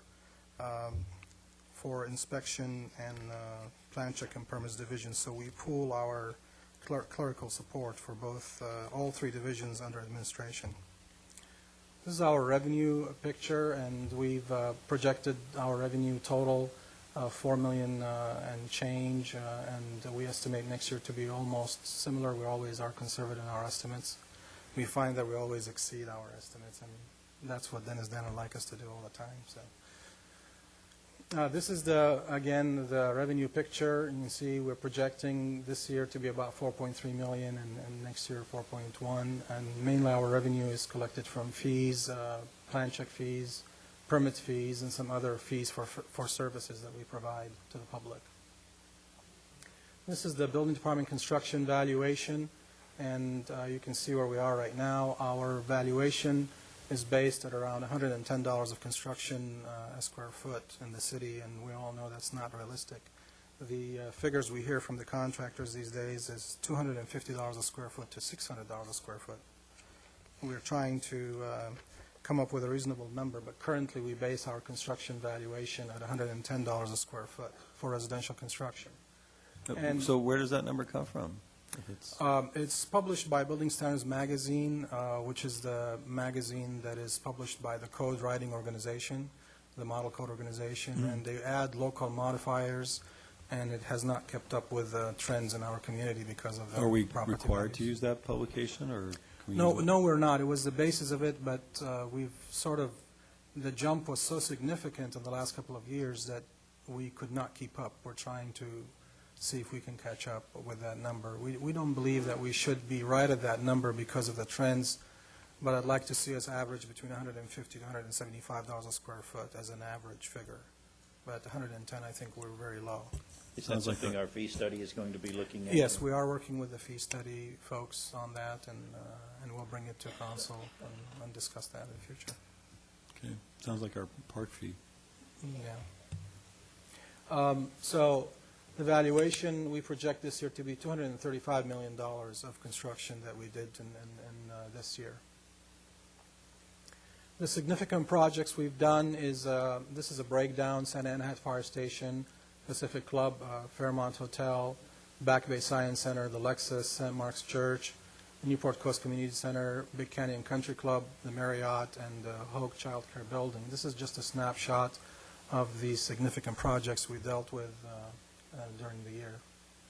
This is the number of projects by valuation, and this is really a telling chart because it shows that the number of small projects is 2,121 versus the number of projects that range between $1 million to $5 million is 28. And we didn't list the ones that are over $5 million. There were very few, like the Lexus and the Marriott. But nevertheless, these projects require a certain degree of attention that is almost similar to these projects. You still have to take the plans in, you still have to do the plan review, you still have to explain the corrections and do the interaction and issue permits and do inspections. So I, as a building department director, looking at this, I'd like to see, for example, this number to go up really high and this number to be really low for us to be more, efficient and productive. But unfortunately, we cannot control the projects that come in, and we give them the same attention that it's due. And Jay, that's at $110 a square foot. That is correct. So it's a little deflated. It is a little deflated, but nevertheless, these projects are very time-consuming, and to the community, they're not as important as a $10 million project. However, they are important to the homeowner or the project proponent. This is the indicators, and I'll highlight only the one highlighted here. The plan submittals, we projected it's dropping a little bit. We estimate next year we'll be at 2,400 plans a year or projects. The total permits will be about 7,310. These two numbers have dropped a little bit because we changed to a combination permit and trying to save ourselves time and also our applicants. Instead of applying for 4 or 5 permits, they'll only apply for 1 combination permit. So these numbers dropped. This is the inspections. We perform between 30,000 to 40,000 inspections a year on the average. This is the permit data for fiscal year 2005-2006, where we have complete numbers. As you can see the trend, we have 138 new residential buildings, 1,209 residential additions for $58 million, and commercial additions at 325. Miscellaneous permits are 2,404, and new commercial buildings are only 20. However, again, you can see the valuation of commercial buildings are quite high relative to the number. This is the turnaround time for first plan check for the building department. We do monitor that. And for we have 1,822 projects that we had a turnaround time for less than 10 days. And you can see the numbers here. And these are the large projects. There's 9 between 41 to 50 days and 17 over 50 days. And this is for the total projects during that year. And if you calculate the percentage, we met our goal of 90%. We, in fact, exceeded our goal by 97% of the first plan checks were done in less than 4 weeks. This is a chart that shows the project custody for sample projects, and a large residential project here took 262 days, or 253 days, and of that 253 days total, the city had custody of the plans for 41 days only. The applicant had it for 212 days. And you can see the delay in over, this is again from the first submittal to approval. There's many attributes to the delay of plan processing. And the majority of it is either a change of the project proponent mind, change of the design, or on a lack of familiarity with the requirements. So a design starts off with the wrong foot and then has to change. And some of it are quite unique. So an example of it is this one here, where I regularly grant extension letters, extension requests for plan check. This one, and I will not mention the names for privacy, it says, I request an extension because my architect has been in Mexico with her family since late December. I received this letter in May. And says 2006, on an extended family cruise aboard their family yacht. Although I have been able to contact her and relay the revision request via scanning them and emailing to her on her boat, she has not been able to make the revisions, and especially 2 new blueprints that need to be created per the revision requests. She's expected to be back in the middle of June. So from December to June, the architect took a vacation on a family yacht. I thought architects don't make that much money, but, you know. Anyway, so there's a lot of attributes, again, to the delays, and a lot of it is not in our control. This is appointment plan check. We do it over the counter. As you can see, in the Lexus project, when the design team was responsive and they wanted to get the project done quickly, the custody with the Lexus team was 62 days. For the Pacific Club, it was 42 days, and ours was 37 days. So ours were comparative. This is an institutional project. We had it for 42 days, but you can see the main delay sometimes is attributed not just to the city, but to the design team. These are, again, it shows the same projects. It shows the number of iteration. In a project that, for example, we kept for 47 days, you can see the customer had it for 47 days at one time only, and we kept it for a whole, in terms of our turnaround time, 16 days, 7 days, 9 days, 10 days, whereas the time that they keep is 46, 47, and 48, so it's really extensive delays. This is our plan review tracks for projects over the counter. We do it over the counter same day. We have an appointment plan check process. And the rechecks, we do it over the counter or 3 days if we have to take it in. Appointment plan check, again, is similar. We have 45-minute segments between each appointment. We have quick checks. We do it in 2 weeks. The recheck is 3 to 7 days. We have expedited plan check process where we charge additional money and do it overtime, additional fee, and that's between 1 to 2 weeks.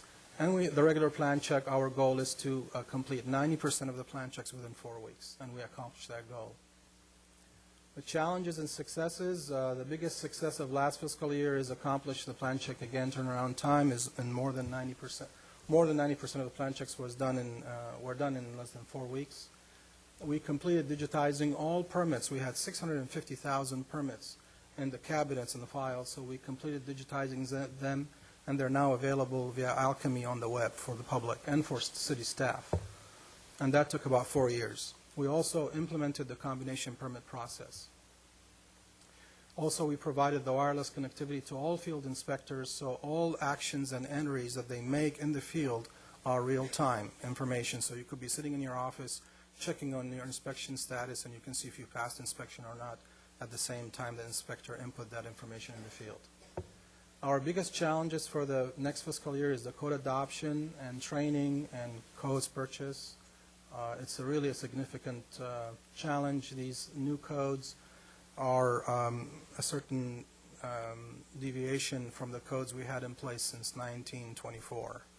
So it is really a significant change. They're nationally based codes, and it requires a lot of training and references, and it will change the way we do business, and we're a little anxious, but it's a challenge.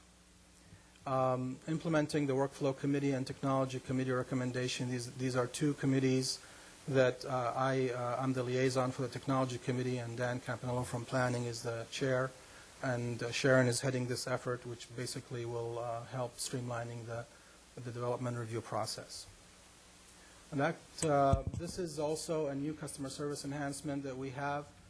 We basically, when the project is completed and after it's finalized, we destroy the plans after 90 days.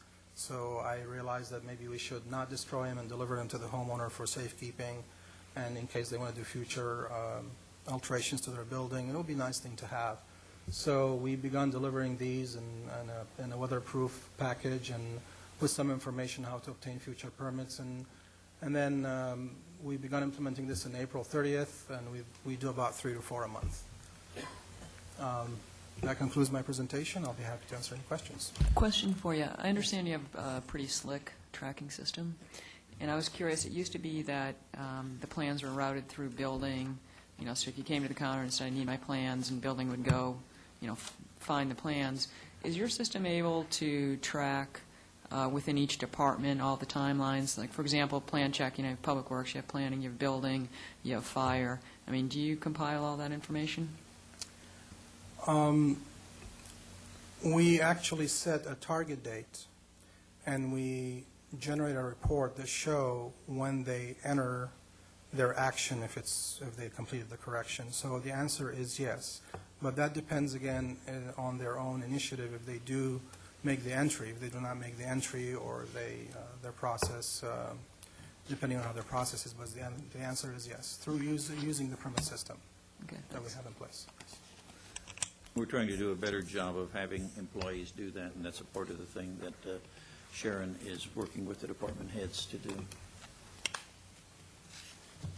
Go ahead. Jay? Not quite done. I'm sorry. First off, do I read this correctly? Your department generates more revenue than it generates in expense? Looks to me like it does. It says $4.1 million in revenue and $3.7 million in expense. It does if you look at the numbers, but if you include the cost of renting the space and the building and the overhead. No, I understand that. Yes, yeah. but it does, yes, that's correct. So, Dennis, did David Lipo do himself a disservice by not pointing out how much revenue the planning department generates? No, he was pretty wise in not pointing out that much. Okay. How much all right. generates. But I would suggest to you that you have the same situation here. I applaud you for your efficiency initiatives and whatnot, and digitizing all those plans and the improvements in service. And I know you got a big load ahead of you with this code change and training and all of that. But at some point in the next 12 months or so, that's going to level itself out. You, too, have a much lower level of activity, according to the activity records that you've presented to us. And so I think that also cries out for sitting back and having another look at your department organization. How are you organized, and whether there are some additional organizational expense savings that could be captured as a result of the combination of all of that. So I would encourage you to do that, as I did Dave. Thank And you. Jay, maybe you need to talk for just a minute about, we do have contract services as far as plan checking is concerned, and that's normally where the back and forth goes whenever there is maybe a downturn in activity. Yes, and thank you for bringing that up, Councilmember Henn and Mr. Bludow. I will show in this chart what we've done, actually, and I really failed to mention it, and I think it's an important point.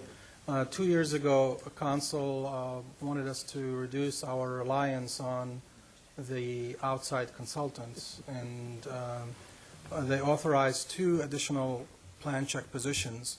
And if we could hire more, but we don't have the space, so we just can't fit them. And we moved the inspectors in the trailer, reorganized the office. So you can see here that the 8080 account, it's the drop in the amount, although this is estimated, was a result of the reduction of our reliance on the outside consultants. So if the workload drops, we will cut it up at the top, and we'll send less plans outside so we can keep the plans in-house, because we believe... Although you've only got provides- $100,000 in your current budget for that, so... That's true. That's what I'm saying. On a go-forward basis, I think my point still stands. All right.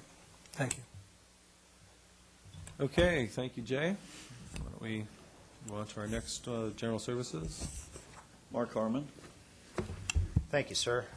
I'm going to, out of respect for my colleagues, I know we're short time, and I appreciate the city manager giving me some extra time. I'm going to run through the first few slides, kind of the overview of the department, very quickly. I mean, I'll just have Jay stand there. Wait, you're running through Jay's slides quickly. That's not reflective of the importance of Jay's staff. I'm going to run through these quickly. You do have copies of these slides in your handout. And if there are any questions, just stop me and ask away. Department programs and services, we take care, obviously, of everything from beaches to streets to the city's fleet. Accomplishments for fiscal year, I didn't get the memo that we only should show 2, so we put them all down there. But if there's any questions about those, obviously we're involved in the special events. Tree City, we just had at the last council meeting, or 2 meetings before. And the commercial franchise agreement was a big project for the team, so that was a good accomplishment. Our department structure, I'm always proud of this. We have 7 people in the administrative group and about 119 people, 121 people out in the field doing the work. So I'm pretty proud of that. Field maintenance, very quickly, these divisions may be new to some of you. Field maintenance is our concrete and asphalt group. Equipment maintenance takes care of the city's fleet, parks and trees. That could be parks, trees, and medians. We take care of all of that. Refuse and recycling, that's not just the city team that performs that function, but of course the contract Newport Coast and the commercial franchise agreement as well. And operations support is our beaches and storm drains, street sweeping, and those activities. The department budget overview, the increase in the budget for next year is approximately 5%. I'm going to talk to that. The city manager mentioned one of the reasons, one of the programs we'll be looking at, and then we have a shift in our parks department. I'm going to talk to that in a second. The equipment maintenance replacement fund, I think Dennis touched on that or explained that, but that is the fund to maintain and replace our equipment when that time comes. The balance in that fund will continue to grow because we are not purchasing sanitation equipment on schedule, and I'm going to talk to that in a second as well. Significant expenditures, and this touches into the 8080, and then I do have more information on 8080 if that's wanted. Field maintenance, asphalt materials, and concrete are the big expenditures. Operations support, they're listed there. Alley debris sweeping is something we started in 2003, and we feel it's gone a long way towards water quality issues, that function. Culvert cleaning, something in its second year. These are the culverts that we kind of discovered when we annexed Newport Coast. Miles and miles of drainage culverts go down the sides of the slopes that were not taken care of by the county on a regular basis, so now we are doing that work. Parks Department, mowing and maintenance, parks contracts, medians, those are the big expenditure items. Trees, our grid tree trimming program with West Coast Arborists, and the Newport Coast tree pruning program for Newport, as it says, Newport Coast. Equipment maintenance, pretty steady division. Equipment supplies is the big expenditure. The challenges for next year, and this is where I want to spend the next few minutes, the few minutes I have left. Household hazardous waste facility. landscape maintenance responsibilities and a restructure of that division, and the alternative fuel mandates for heavy equipment. And this last one is probably the most critical to the operation of the department in the next year. Household hazardous waste collection facility staff is recommending that we establish a ABOP facility. ABOP stands for antifreeze, batteries, oil, and paints. It would be a small hazardous waste collection facility in the city yard, available to Newport residents, and would operate about 20 hours per week. I will say this is about a $50,000 per year program, and it is a new program for the residents, and they do have options for disposal of those materials today. There is a collection facility in Huntington Beach and one in Irvine as well. This would be a convenience for the residents. It would give them a local place, if you will, to drop off these materials. The initial startup first year would be $78,000. Ongoing costs would be about $48,000 per year. So, Mark, that is included in your budget? That is included in the budget. That includes a half-time position in the refuse division to staff that collection center, and the $30,000 initial cost to purchase a collection container to obviously put all this hazardous material in. So your ongoing cost would be your staff and your disposal costs for the materials we collect. 20 hours a week, we would probably do 4 weekdays and then do a Saturday morning, so it would be as convenient as possible for the residents. One of the big challenges we have, I don't expect you to read this map, just kind of look at the colors. I'm doing this more for shock than anything else, but this is a map from 1994. It shows the areas that the city Parks and Trees Division was taking care of in 1994.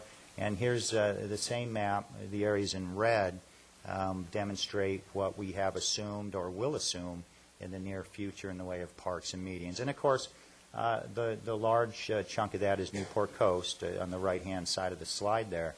But we have other parks and Santa Ana Heights medians and those areas as well that we are now responsible for. From 1994 to 2007, we added approximately 225 additional acres to our maintenance schedules, and that included Bonita Canyon Sports Park, Bob Henry, Bonita Creek Park, and of course, the big one, Newport Coast areas. In 2008, what's projected, at least what will be keeping staff busy planning and helping to plan these facilities, as well as taking care of any new facilities, are listed up there: Coastal Peak, Upper Bay, which is Santa Ana Heights. It's the name we came up with. Newport Center Park, Sunset Ridge, Newport Ridge, and Marina Park. The Community Center, Back Bay Science, and the two medians, Irvine and Superior, that we are planning to put in place here in the next year. So the workload for the Parks and Trees division has just been incredible. Add to that, we have some other things going on in that division. We have the Back Bay View Park, which is on the agenda. There'll be a lot of work focused on that park in the next several months. We're looking at our G6 policy to redesignate street trees to give people more of a choice rather than having one street tree, possibly in areas having 2 or 3 designated street trees to give people a choice. That takes a lot of staff work to go out and take a look at these areas and see what the choices could be. And then we're looking at a plant palette that would be dictated by council policy. What I mean by that is it would be a palette that would give the choice to developers, or as we, city staff, renovate landscaped areas, medians, there would be a palette approved by council that we could go to and select a certain amount, be it drought tolerant or native plants, but would give a choice and a certain look to the city without making it all uniform. There would be enough choice, maybe even by areas of the city. But that's a big project that we want to work on as well. So a lot going on in that department. What staff is recommending is the addition of 2 positions. You can see our new structure there. The new positions would be a parks supervisor, which would take care of all of the contracts for the city. And you can see, well, it's kind of in small font, but You can kind of see the breakdown of what that section of the division would take care of. All of the parks contracts, including Bonita Canyon Sports Park. It would oversee all of the large contracts at Newport Coast, the medians and roadside contracts. It would focus on those areas because these are large contracts, labor intensive. It takes a lot of people to effectively manage these contracts. And so we need a supervisor that can focus on those areas. The existing supervisor then would focus his attentions on the operations and development. That's development of the new parks, medians, work on things such as the plant palette for the city, and that person would also supervise the staff, special events, donation requests that we get through PB&R Commission. That supervisor would focus the attention on that. We think by restructuring it that way, we're not spreading the existing supervisors so thin that we're losing track of some of these contract areas.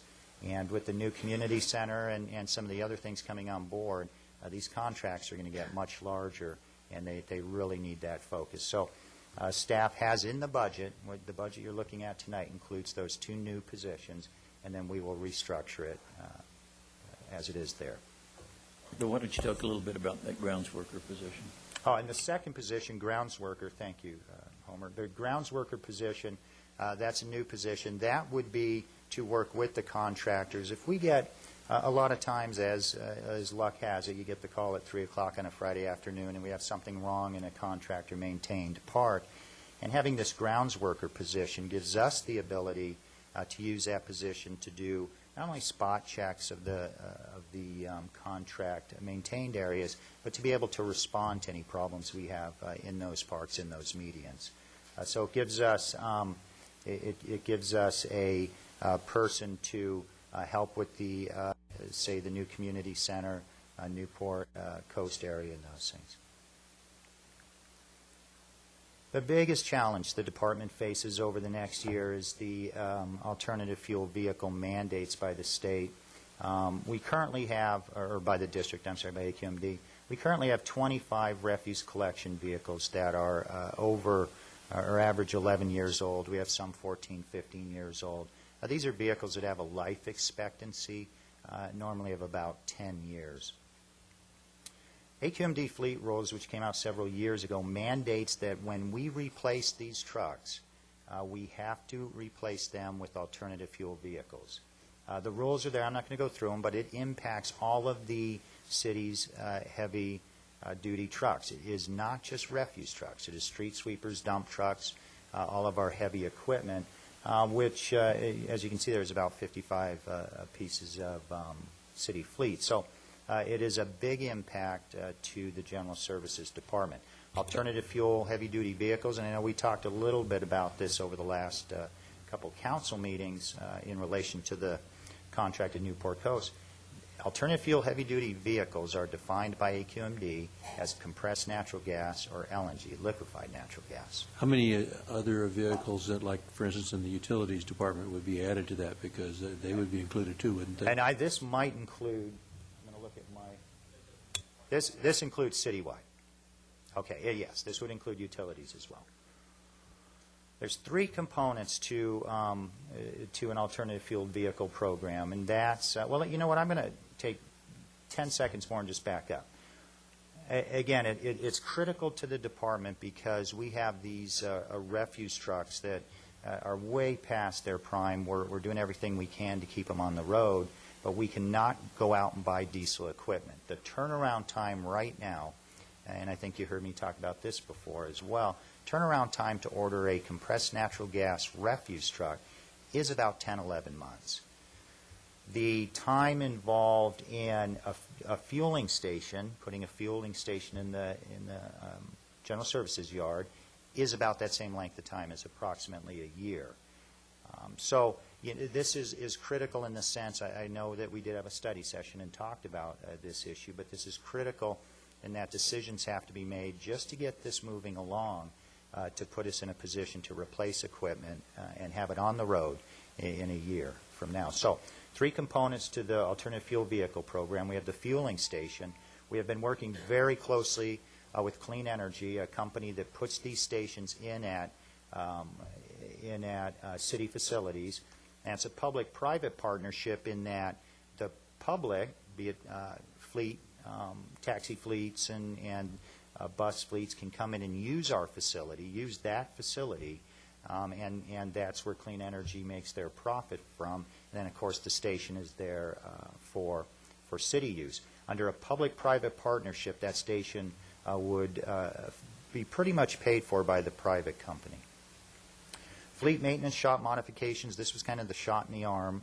We had a consultant come in and do a very detailed study on what it would take to make our current fleet maintenance shop able to work on CNG equipment.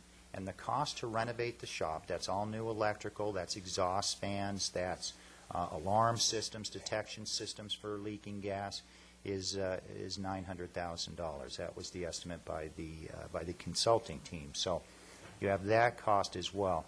On vehicle replacement, the cost for additional refuse collection equipment now on refuse collection equipment is about $40,000 to $50,000 per unit higher to order an alternative fuel truck. So it is a significant expense, but again, we're at that point now where we have to make decisions concerning the fleet. We're limping along with the current fleet. So those are that's only the incremental cost. So what's the cost of a trash truck? Trash truck, a rear loader trash truck, or excuse me, a front loader trash truck on a diesel would be about $140,000. You're looking just under $185,000 for a CNG truck. And there are grants available, and I should have said that up front, but there are grants available, competitive grants, for this type of equipment to help try and cover that incremental cost. Problem was the word I said, competitive. We applied for one of these grants. Given that it's the incremental cost $40,000 to $50,000, we were told we could expect a grant of, I think it was $12,000 per truck. So, you know, because we use less miles, we use less fuel, we're not going to get grants that will fully fund that incremental difference between the CNG and diesel truck. So those are the big issues. I would say the 2 big issues are the Parks Department and the second being the alternative fuel program for the city's fleet. Is certainly for the city's refuse fleet, because that is getting older. Are the trash truck replacements, are they covered by that, what the departments are charged every year for replacing? That's correct. That's correct. So that's all covered in that program, but the incremental cost isn't covered in that program. Well, we're collecting more funds from sanitation with the idea, or with the understanding that we are going to have to pay more for these trucks. So our replacement fund is growing, but it's growing because we're not replacing the equipment. The sanitation equipment's been paying in, and we're not, we're not replacing it. I don't think we stopped the amortization on those trucks. No, we did not. No. So, but you're just giving us those costs? Those are not in your budget, are they? I mean, are you? No, those are not in the budget. They aren't. We're kind of at that proverbial fork in the road of where we need to decide what we're going to do in terms of how we're going to provide the service. You know, I know there's been some talk on the committee about looking at contracting out. But basically, what I wanted to do in this budget presentation was not make a recommendation, but at least come to you with, you know, what the totality of those costs would be. I mean, $900,000 just to equip our shop. So maybe this deserves another study session after the budget, and come back and take this separately, because it's a very big issue, but we really can't put it off much longer, because like Mark said, it's a year, you know, before we see anything different anyway. Yeah.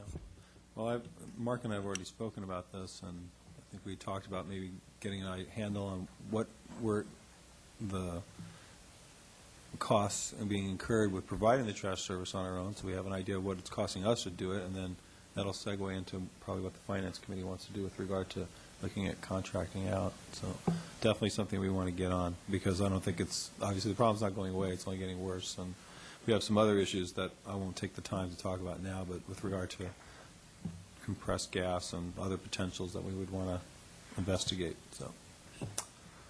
Now, with that, I'd be happy to answer any questions. Anybody have any Council might questions have. about this budget or the additional positions? Have you looked very far out in the future, like on your proposed reorganization in the Parks Division, as far as what kind of future staffing needs you're going to have beyond the facilities you have listed here? Like we've got, I think, that Big Canyon Park coming on, and, some other things coming on here in the future beyond these facilities. So do you see your department growing much more, or do you think this is pretty much it, or? Well, it's been a practice of council, or of this city, as we add new facilities, we put them under a contract maintenance. And so I don't know that we would see much of a growth, because we did have that discussion, Councilmember Selich, exactly as you said. Well, I don't know that we'd see much growth as far as maintenance workers and those kinds of positions, but we need a lot more contract oversight as we add new facilities. As we develop new facilities, just the Back Bay View Park, the amount of time just getting to where we are today has taken an incredible amount of staff time. So I think it will grow. I think it will grow more from a contract management standpoint than it will from, from the actual hands-on mowing type activities. Thank you very much, Mark. Okay. I think we have time for Wes Morgan, Recreation. Mr. Mayor, as far as closed session is concerned, it looked like we had a full closed session, but we aren't going to have the item on the labor negotiations. So we do have the two other items. So I think we could run maybe 10, 15 minutes into 6 o'clock and still be all right. Wes will be done in 5 minutes. Well, I have cut this back. I must say, I even eliminated the mission statement. But your mission is to be done in 10 minutes. Mission accomplished. Got to be careful of that line. That's haunted some people. Anyhow, thank you for your time. We're proposing our budget to you tonight, and I will start off with a nice, pretty picture. We'll try and move forward here. Department successes early on. We have spent. I've been here 9 months now, almost to the day, and the staff is here still, so we're doing all right. We have spent most of that time preparing on some fronts. Newport Coast Community Center, almost the day I got here was the day they broke ground on construction, and we put a lot of time and energy into preparing for that September opening. Another success during the year was the conclusion of the Centennial events, sort of a once-in-a-lifetime opportunity for this organization and this community to celebrate. And when that was over, the staff had to go through a lot of changes and move forward to other projects. We do appreciate the effort that your department put into that. Yes, thank them. You guys all know what little I had to do with it. I hung around the VIP section during October. I enjoyed Dick Dale. He's a longtime favorite of mine. Our budget this year is at $6 million, and I don't have the comparison to the previous year, but this current year will finish at about 5.5, and without working percentages, you'll see the $500,000. That is almost entirely devoted to the opening of the Newport Coast Community Center, and we will get to that shortly.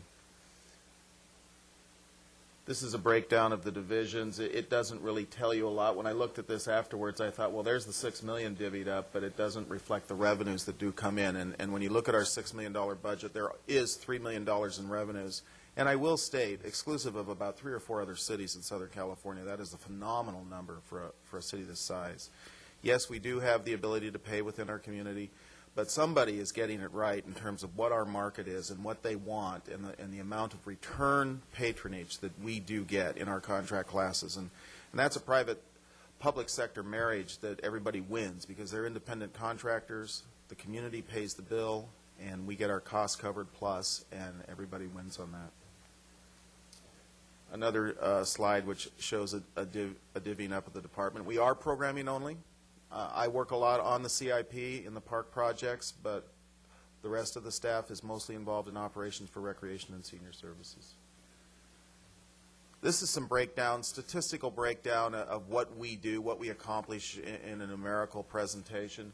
You can see the number of people who participate, the people who enroll, and so forth and so on. And when you add it all up, and I am moving this quickly because of the hour, when you add it all up, a whole lot is going on in a wide variety of programming areas, both seniors and recreation. youth to adult, indoors, outdoors, educational, fun, social, and so forth. Hugely successful, waiting lists in most of our areas. Again, this is an important page. This is the $3 million in revenues, and this has jumped significantly. You might recall in the middle of this fiscal year, we came to you for a $400,000 budget amendment. That was just for profit. That was all profit. We took that and we used that to pay the people who we owed money to because we had all the revenues to support it. It was really an accounting thing rather than a budget increase. And it will go up again this year, and I will focus on Newport Coast Community Center and those expenses here shortly.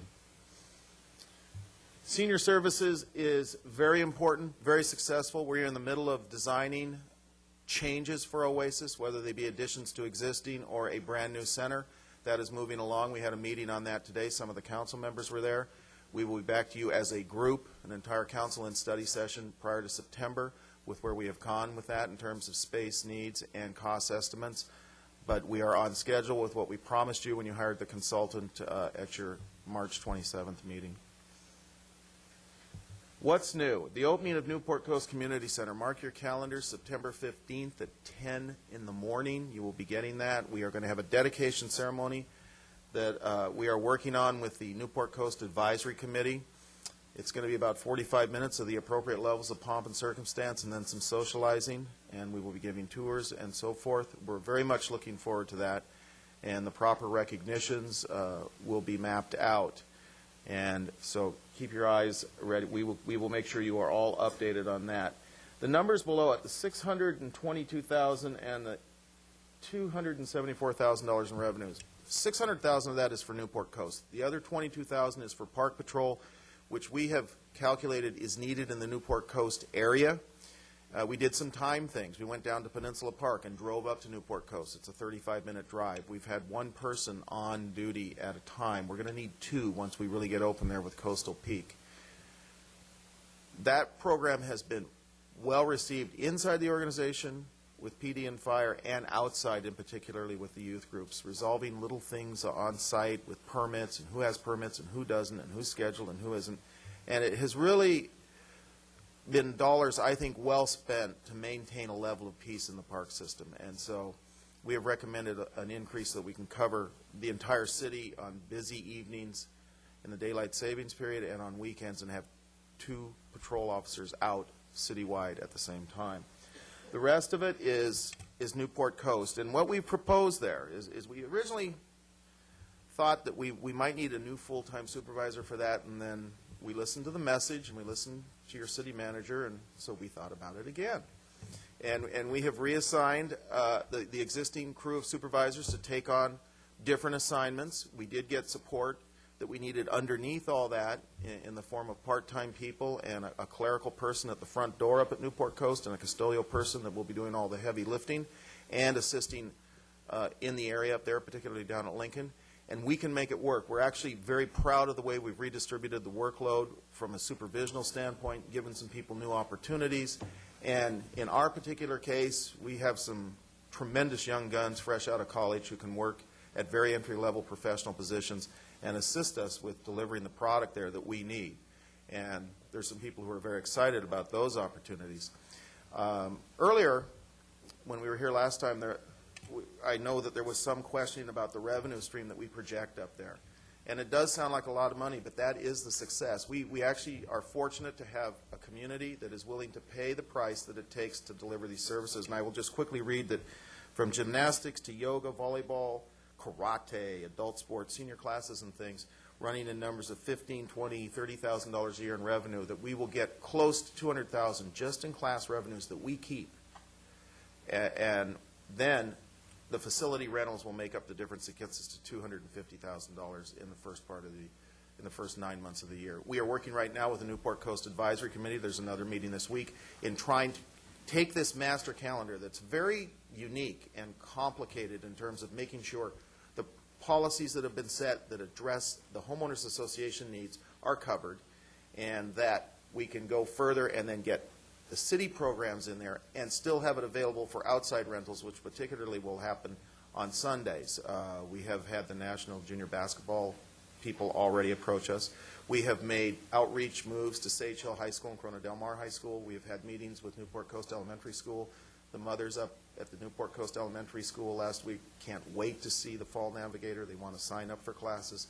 And so we're out there trying to be the good neighbor and be known before we get there and work with them in some reciprocal ways. We've already talked with reciprocation with Sage Hill High because they have a marvelous gym also. And they like the fact that performing arts can probably happen down in our gym with the indoor-outdoor stage setting. So we're trying to be a good neighbor up there, have a citywide presence and a neighborhood presence, and stick to the council policies. And we have done a lot in terms of preparing for that September opening, and it continues. Let's see what we've got here. Oh, that's the schedule. And when I looked at this, you can see that we are open. And those are city hours and rental hours. That Sunday closed is misleading. That means that we won't have city programs in there. But we've got basketball programs. We've got rentals. We've got rehearsals. We've got other things already coming at us. So Sunday will also be a busy day. And it's going to be very much a learning period in the first year. 9 months of getting acquainted, 9 months of making some mistakes, making the corrections, figuring out how the place works, sticking to policies, being the good partner with the folks up there, and we're working hard to prepare, but we know we're going to have a lot to learn from day one. Wes, let me just, okay. Okay, I'm sorry. Okay. These are the positions, the two positions that the department is asking for. I addressed them earlier because Newport Coast is so much the change of focus in this year's budget compared to last. Customer service, the front lobby area, and I know some of you have been up there for the tours and so forth. It's going to be a very active place, and we do want one full-time staff member there, similar to that we would have at any front counter here in City Hall, ready to take whatever comes at them in terms of public need and so forth. And then the full-time facility maintenance worker speaks for itself. It'll be a person on site there doing whatever it takes. There's going to be a lot of breakdown. You look at the classes and the schedule, there's going to be a lot of tables and chairs and setup and gymnastics equipment and getting ready in the gym and so forth. So there's going to be a constant preparing for the next scheduled activities, whatever they might be. And then some part-time positions for the evenings, keeping the gym open, this sort of thing, beyond what the normal 5-day work week would be. And so those are the justifications for the request for the positions. So, Wes, let me just say, this is a very lean model as far as providing the services. Only 2 full-time positions with that facility, and one is behind a desk and the other is a maintenance person. So we really think that we can make it work. Well, it's going to take some experience to find out for sure. We involved the PB&R Commission in our entire budget and this, and we spent some time with them, and then along with Councilmember Gardner and Councilmember Curry, we were at the Newport Coast Advisory Committee and shared with them, and they've got buy-in that we're on the right track in terms of the programming plan, the emphasis, the partnerships, and our ability to operate. And so we bring it to you tonight with that input from those who advise. And I've got a question for Homer. It seems like we're adding a lot of positions this year that really deal with Newport Coast. Are we nearing the end of that, or are we going to have more positions in future years that are going to be coming up because of the annexation up there? I think we're nearing the end of that, Councilman Selich. I think that is something that Mark Harmon is already looking at as far as the people that he is adding this year. But I really need to think about that, but nothing really comes to mind beyond this wave that we're approaching with this budget, in future years. What does Park Patrol do?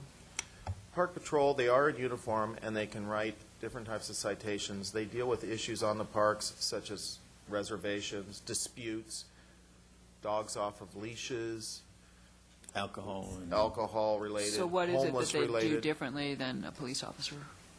Well, for one, they aren't armed, and they can't make arrests, And it's a low priority for the police department to walk through a park or check out a park. So, and especially if there's a reservation for a ball field and somebody comes in there and takes it without a reservation, then as a police officer how are they going to know who had the reservation, and how are they going to adjudicate that matter? So the Park Patrol people have a list of all of the reservations. They go by on the weekends, And they really make sure that people are doing what they're supposed to be doing in the plant.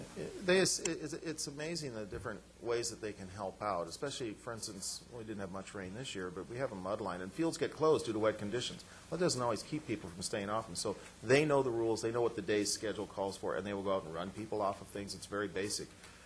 We get silly things like people playing tennis on one court and using the other court for their dogs to be caged up. I mean, we break that up. They just keep peace out there and keep it rolling along in a fair way.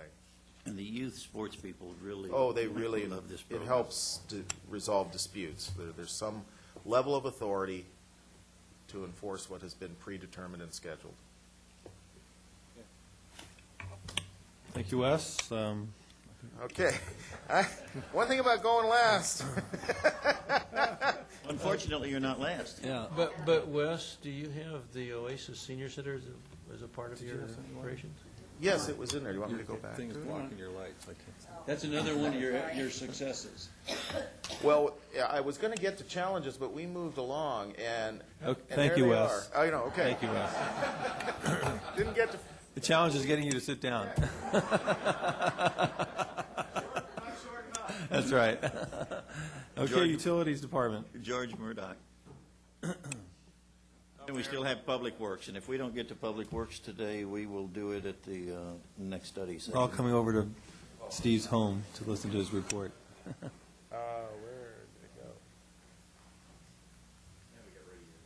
Did you guys there we go. Oh, Mayor, members of the council, unlike recreation, I did leave the mission statement. That's the bulk of my presentation. I have 2 minutes to present, so I'll just start here and finish at the last slide. I'll jump right ahead. Obviously, our mission statement is to provide quality, cost-effective utility service to the community of Newport Beach. And there's 4 major divisions in utilities, and you can't quite see it. We have a problem with our PowerPoint up there. It's electrical, oil and gas, water, and wastewater. Hopefully this slide moves over. This is a slide shot of the overall budget for the entire department.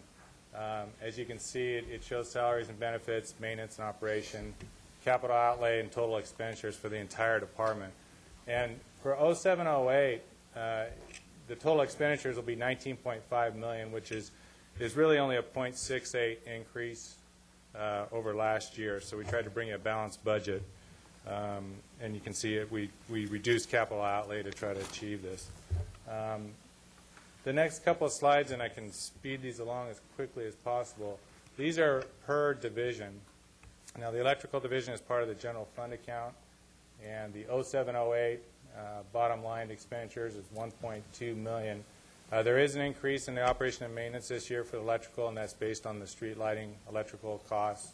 That was the only Edison increase that we experienced, or that we're going to experience this year, is a 3% increase in our street lighting accounts. Our pumping and agricultural remain the same. There is 4 employees in this division, 0.5 of part-time employees, and there is no revenue generated from the electrical division.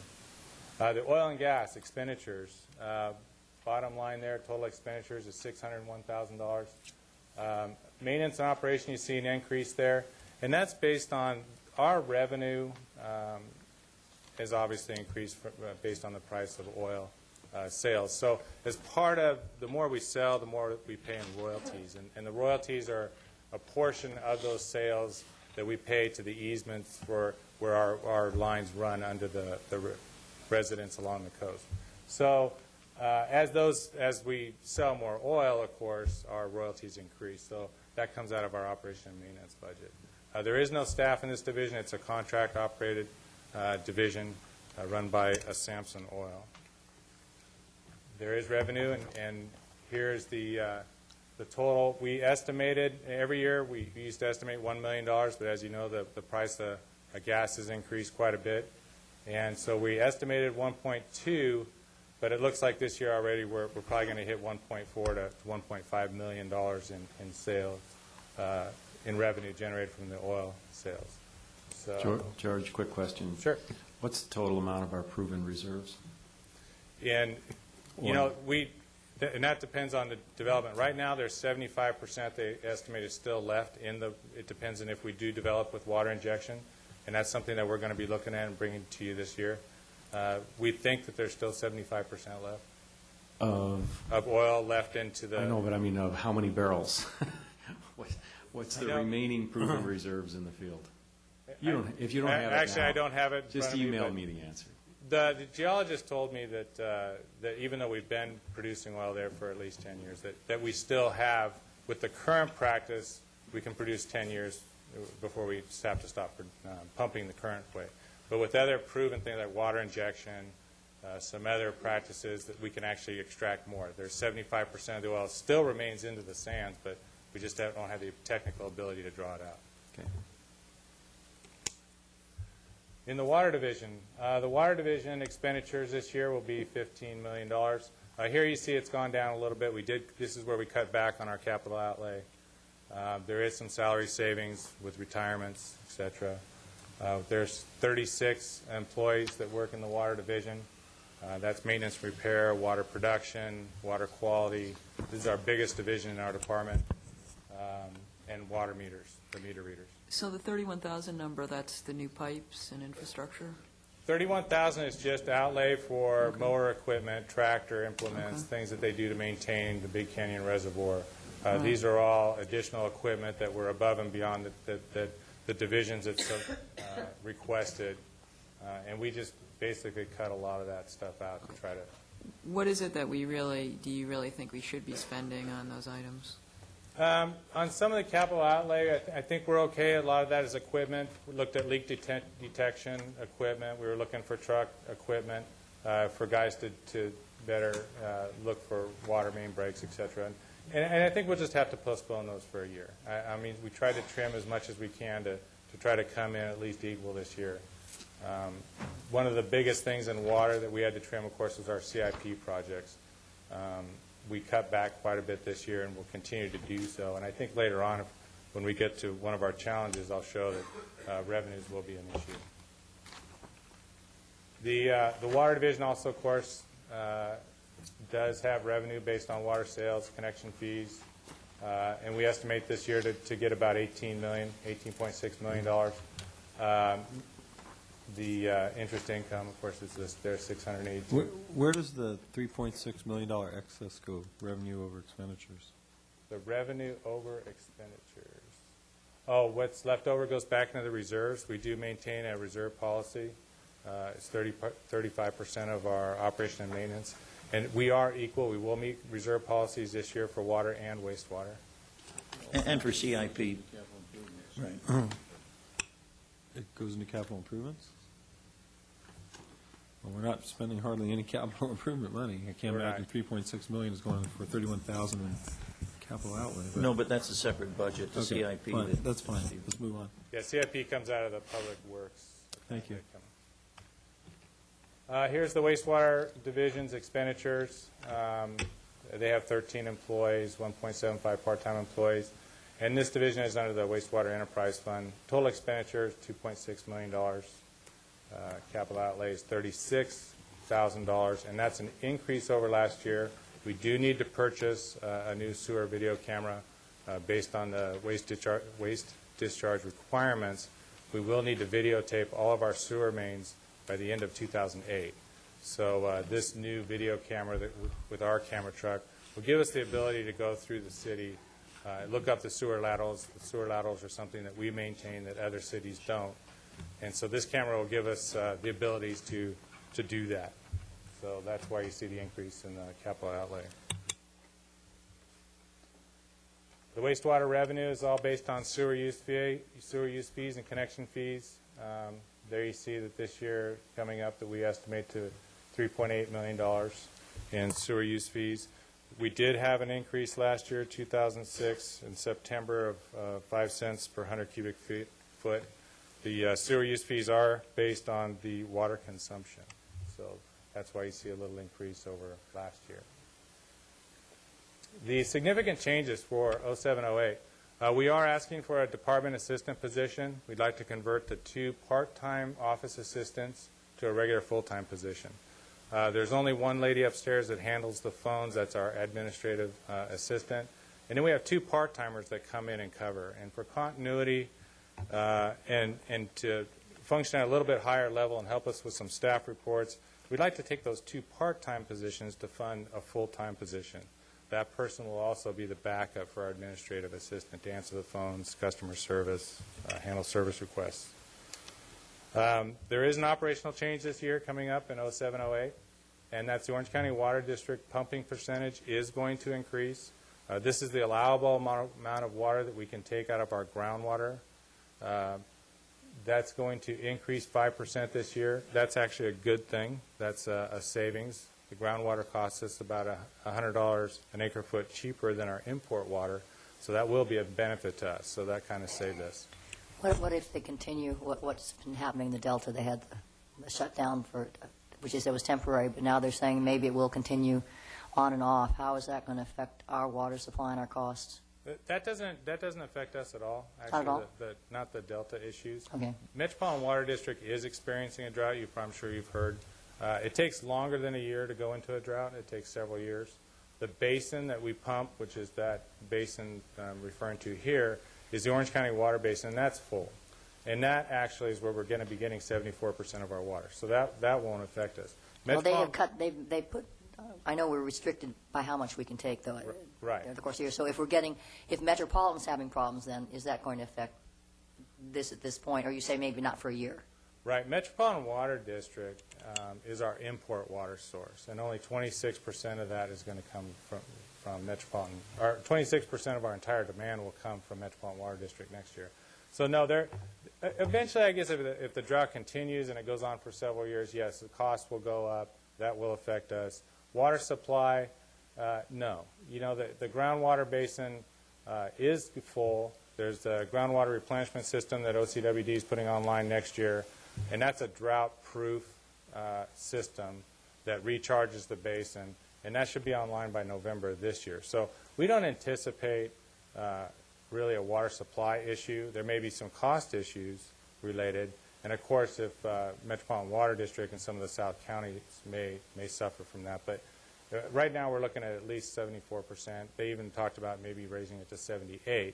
OCWD will adopt their budget in July 1st as well. So those numbers will be firmed up there. Some of the bigger expenditures, I'll just quickly go through there, and this is department-wide. It's $30,000 additional overtime for on-call electrical duty. We put that in there because right now our duty personnel is just a wastewater employee. And on weekends and in the evenings, when a street light is hit on Coast Highway or any other street in the city, the police dispatch our water and wastewater employees. Well, this is an electrical. Some of our series lighting is up to 10,000 volts. And so we need to get a crew out there to get that cleaned up, get the power shut off. And so we've had to wait a long time to get the right personnel out there. You'd have to dispatch guys from their house. So this year, to kind of expedite the emergency on-call, is we'd like to put an electrical person on duty, and we'll need the additional $30,000 a year to do that. And we're averaging about one street light pull a week. It's gone up quite a bit this last year, and we anticipate that it'll probably stay the same. And they're knocking them down faster than we can put them up. So we need somebody to get out there. The fuel costs speak for themselves. I think everybody realizes at the pumps the cost of fuel for our equipment. The energy costs, again, there's that $33,000. Really only affected the street lighting budget this year, so we're glad of that. Although over the last 3 years we have seen a 20% increase in electrical costs from Edison, but this year it's only going to hit streetlights. The maintenance and repair, electrical maintenance and repair, that was we do have a new CIP project this year to do some steel pole replacements, and we'll need some additional funding for the fixtures themselves, so we just see the $20,000 here. Other than that, these are the oil royalties I mentioned, and the sewer camera I've already mentioned. The two biggest successes. This year we did manage, it took about 2 years, but we did acquire the 320-foot guide tower in the utilities department that through negotiations and thanks to the city attorney's office and public works and police, we've acquired the tower, we've negotiated with the county, and we're going to move the 800 megahertz south cell communications to the utilities department. And this will help with police and fire, public works, and general services. But some of the coverage issues that the police were earlier talking about for Corona Del Mar. So we hope that this is going to help. And it should be done within 6 months. You approved the contract last month for the construction, so they'll be getting underway in the next 2 weeks. The other thing was that hazard mitigation plan. And what that took about 2 years as well. We worked with 20 other agencies in Southern California, and we implemented, we got FEMA approval, and you guys adopted the draft, that the hazard mitigation plan provides FEMA funding, pre- and post-disaster funding for all our water and wastewater facilities. And so what that means is after an earthquake, we can recover some of the costs for our damages to water treatment plants, reservoirs. And previously, after Hurricane Katrina, FEMA started limiting how much money that they would give out after a disaster. So we established this plan. It's been adopted by FEMA, so that was a way to recover millions of dollars in damage should that happen. So we were pretty happy to get that done this year. The two biggest challenges, this is where I say the current revenue source is becoming difficult to meet, increase the price of purchased water. Purchased water for groundwater and for the import water continues to go up. Our revenue has stayed the same. And so we're cutting back little by little, Councilman Daigle, to answer your earlier question, is we're cutting back on CIP. And the CIP really is, out of Public Works comes out of the Water and Wastewater Enterprise Fund. And the CIP is what builds our infrastructure, replaces the old pipelines, and builds new pump stations and makes repairs. And the only way to bring you a balanced budget is to cut back on that. And so if the revenue maintains the same every year, and we don't increase our revenue, our expenses keep going up. Obviously, the only way to cut it is CIP. So But you could increase the fees to everybody, we could do that. and then we could keep our system. So this year, this current challenge is to be looking at our rates and looking at our expenses, and obviously we don't want to suffer with the CIP. So that's one of our challenges. We don't want to get behind on meeting our master plan needs, and we've done a good job on that up until now, but we're getting to the point to where it's beginning to be serious. Then the other thing is the new and additional federal EPA state regulations. There are new regulations coming down the pipe for water quality. The regulations keep getting more and more stringent. There's extra things we have to do to meet our standards. The UCMR2, which is unregulated contaminant monitoring rule, that passed this year, which means additional testing from our groundwater, in addition to a disinfection byproduct rule, which is our THMs and HA5 testing. And what all that really means is as these new rules come down from EPA and state health, is we have to go out and get contract labs, do these sophisticated tests for the water, and meet regulations. So it seems like we just get a handle on it, and then boom, we get a new regulation that we need to comply with. So we are doing that, and it's just another thing that we asked additional money for, was just to keep up with that. So that was the last other change. Other than that, I try to make it brief, but any questions? Any questions of council? Nope. Thank you very much. Great. So I guess we'll be putting off the Public Works presentation until our next meeting. That's right. I have a question. Can on you just checklist address item. me a little Yes, bit? you have a question? Councilwoman Davis. Question on one of the checklist items. I was noticing there was it's $75,000 grant to Crystal Cove, and I know with the 919 Bayside project, the Coastal Commission may be having an exaction that would give some money to Crystal Cove, which I would view as a different exaction than what the city might do. My point is, though, what is the background on the $75,000 that is being designated Crystal Cove? Isn't that on the checklist? Yeah. It's on the checklist item. Who asked for that to be on the checklist? Well, they have it here for today. Right. Oh, okay. They've asked for it. I think that was probably in response to when we talked about giving them the rebate on the TOT tax, and I know I had said, hey, I'm not in favor of a 5-year deal. If you want to come back and talk to us at budget time, we'll talk about it at budget time. So I guess budget time was here. Well, I think staff just picked up on that and put it there just for your discussion. Yeah. Okay, I'll open it up for public comments. Anybody from the public like to comment? Seeing no one, we'll close public comments. We'll adjourn to closed session. Thank you all for coming and sitting through all this. I would like to add one more comment. I know all of you worked exceptionally hard to produce these budgets and these presentations. We appreciate it. I think they were really uniformly very well done. Thank you.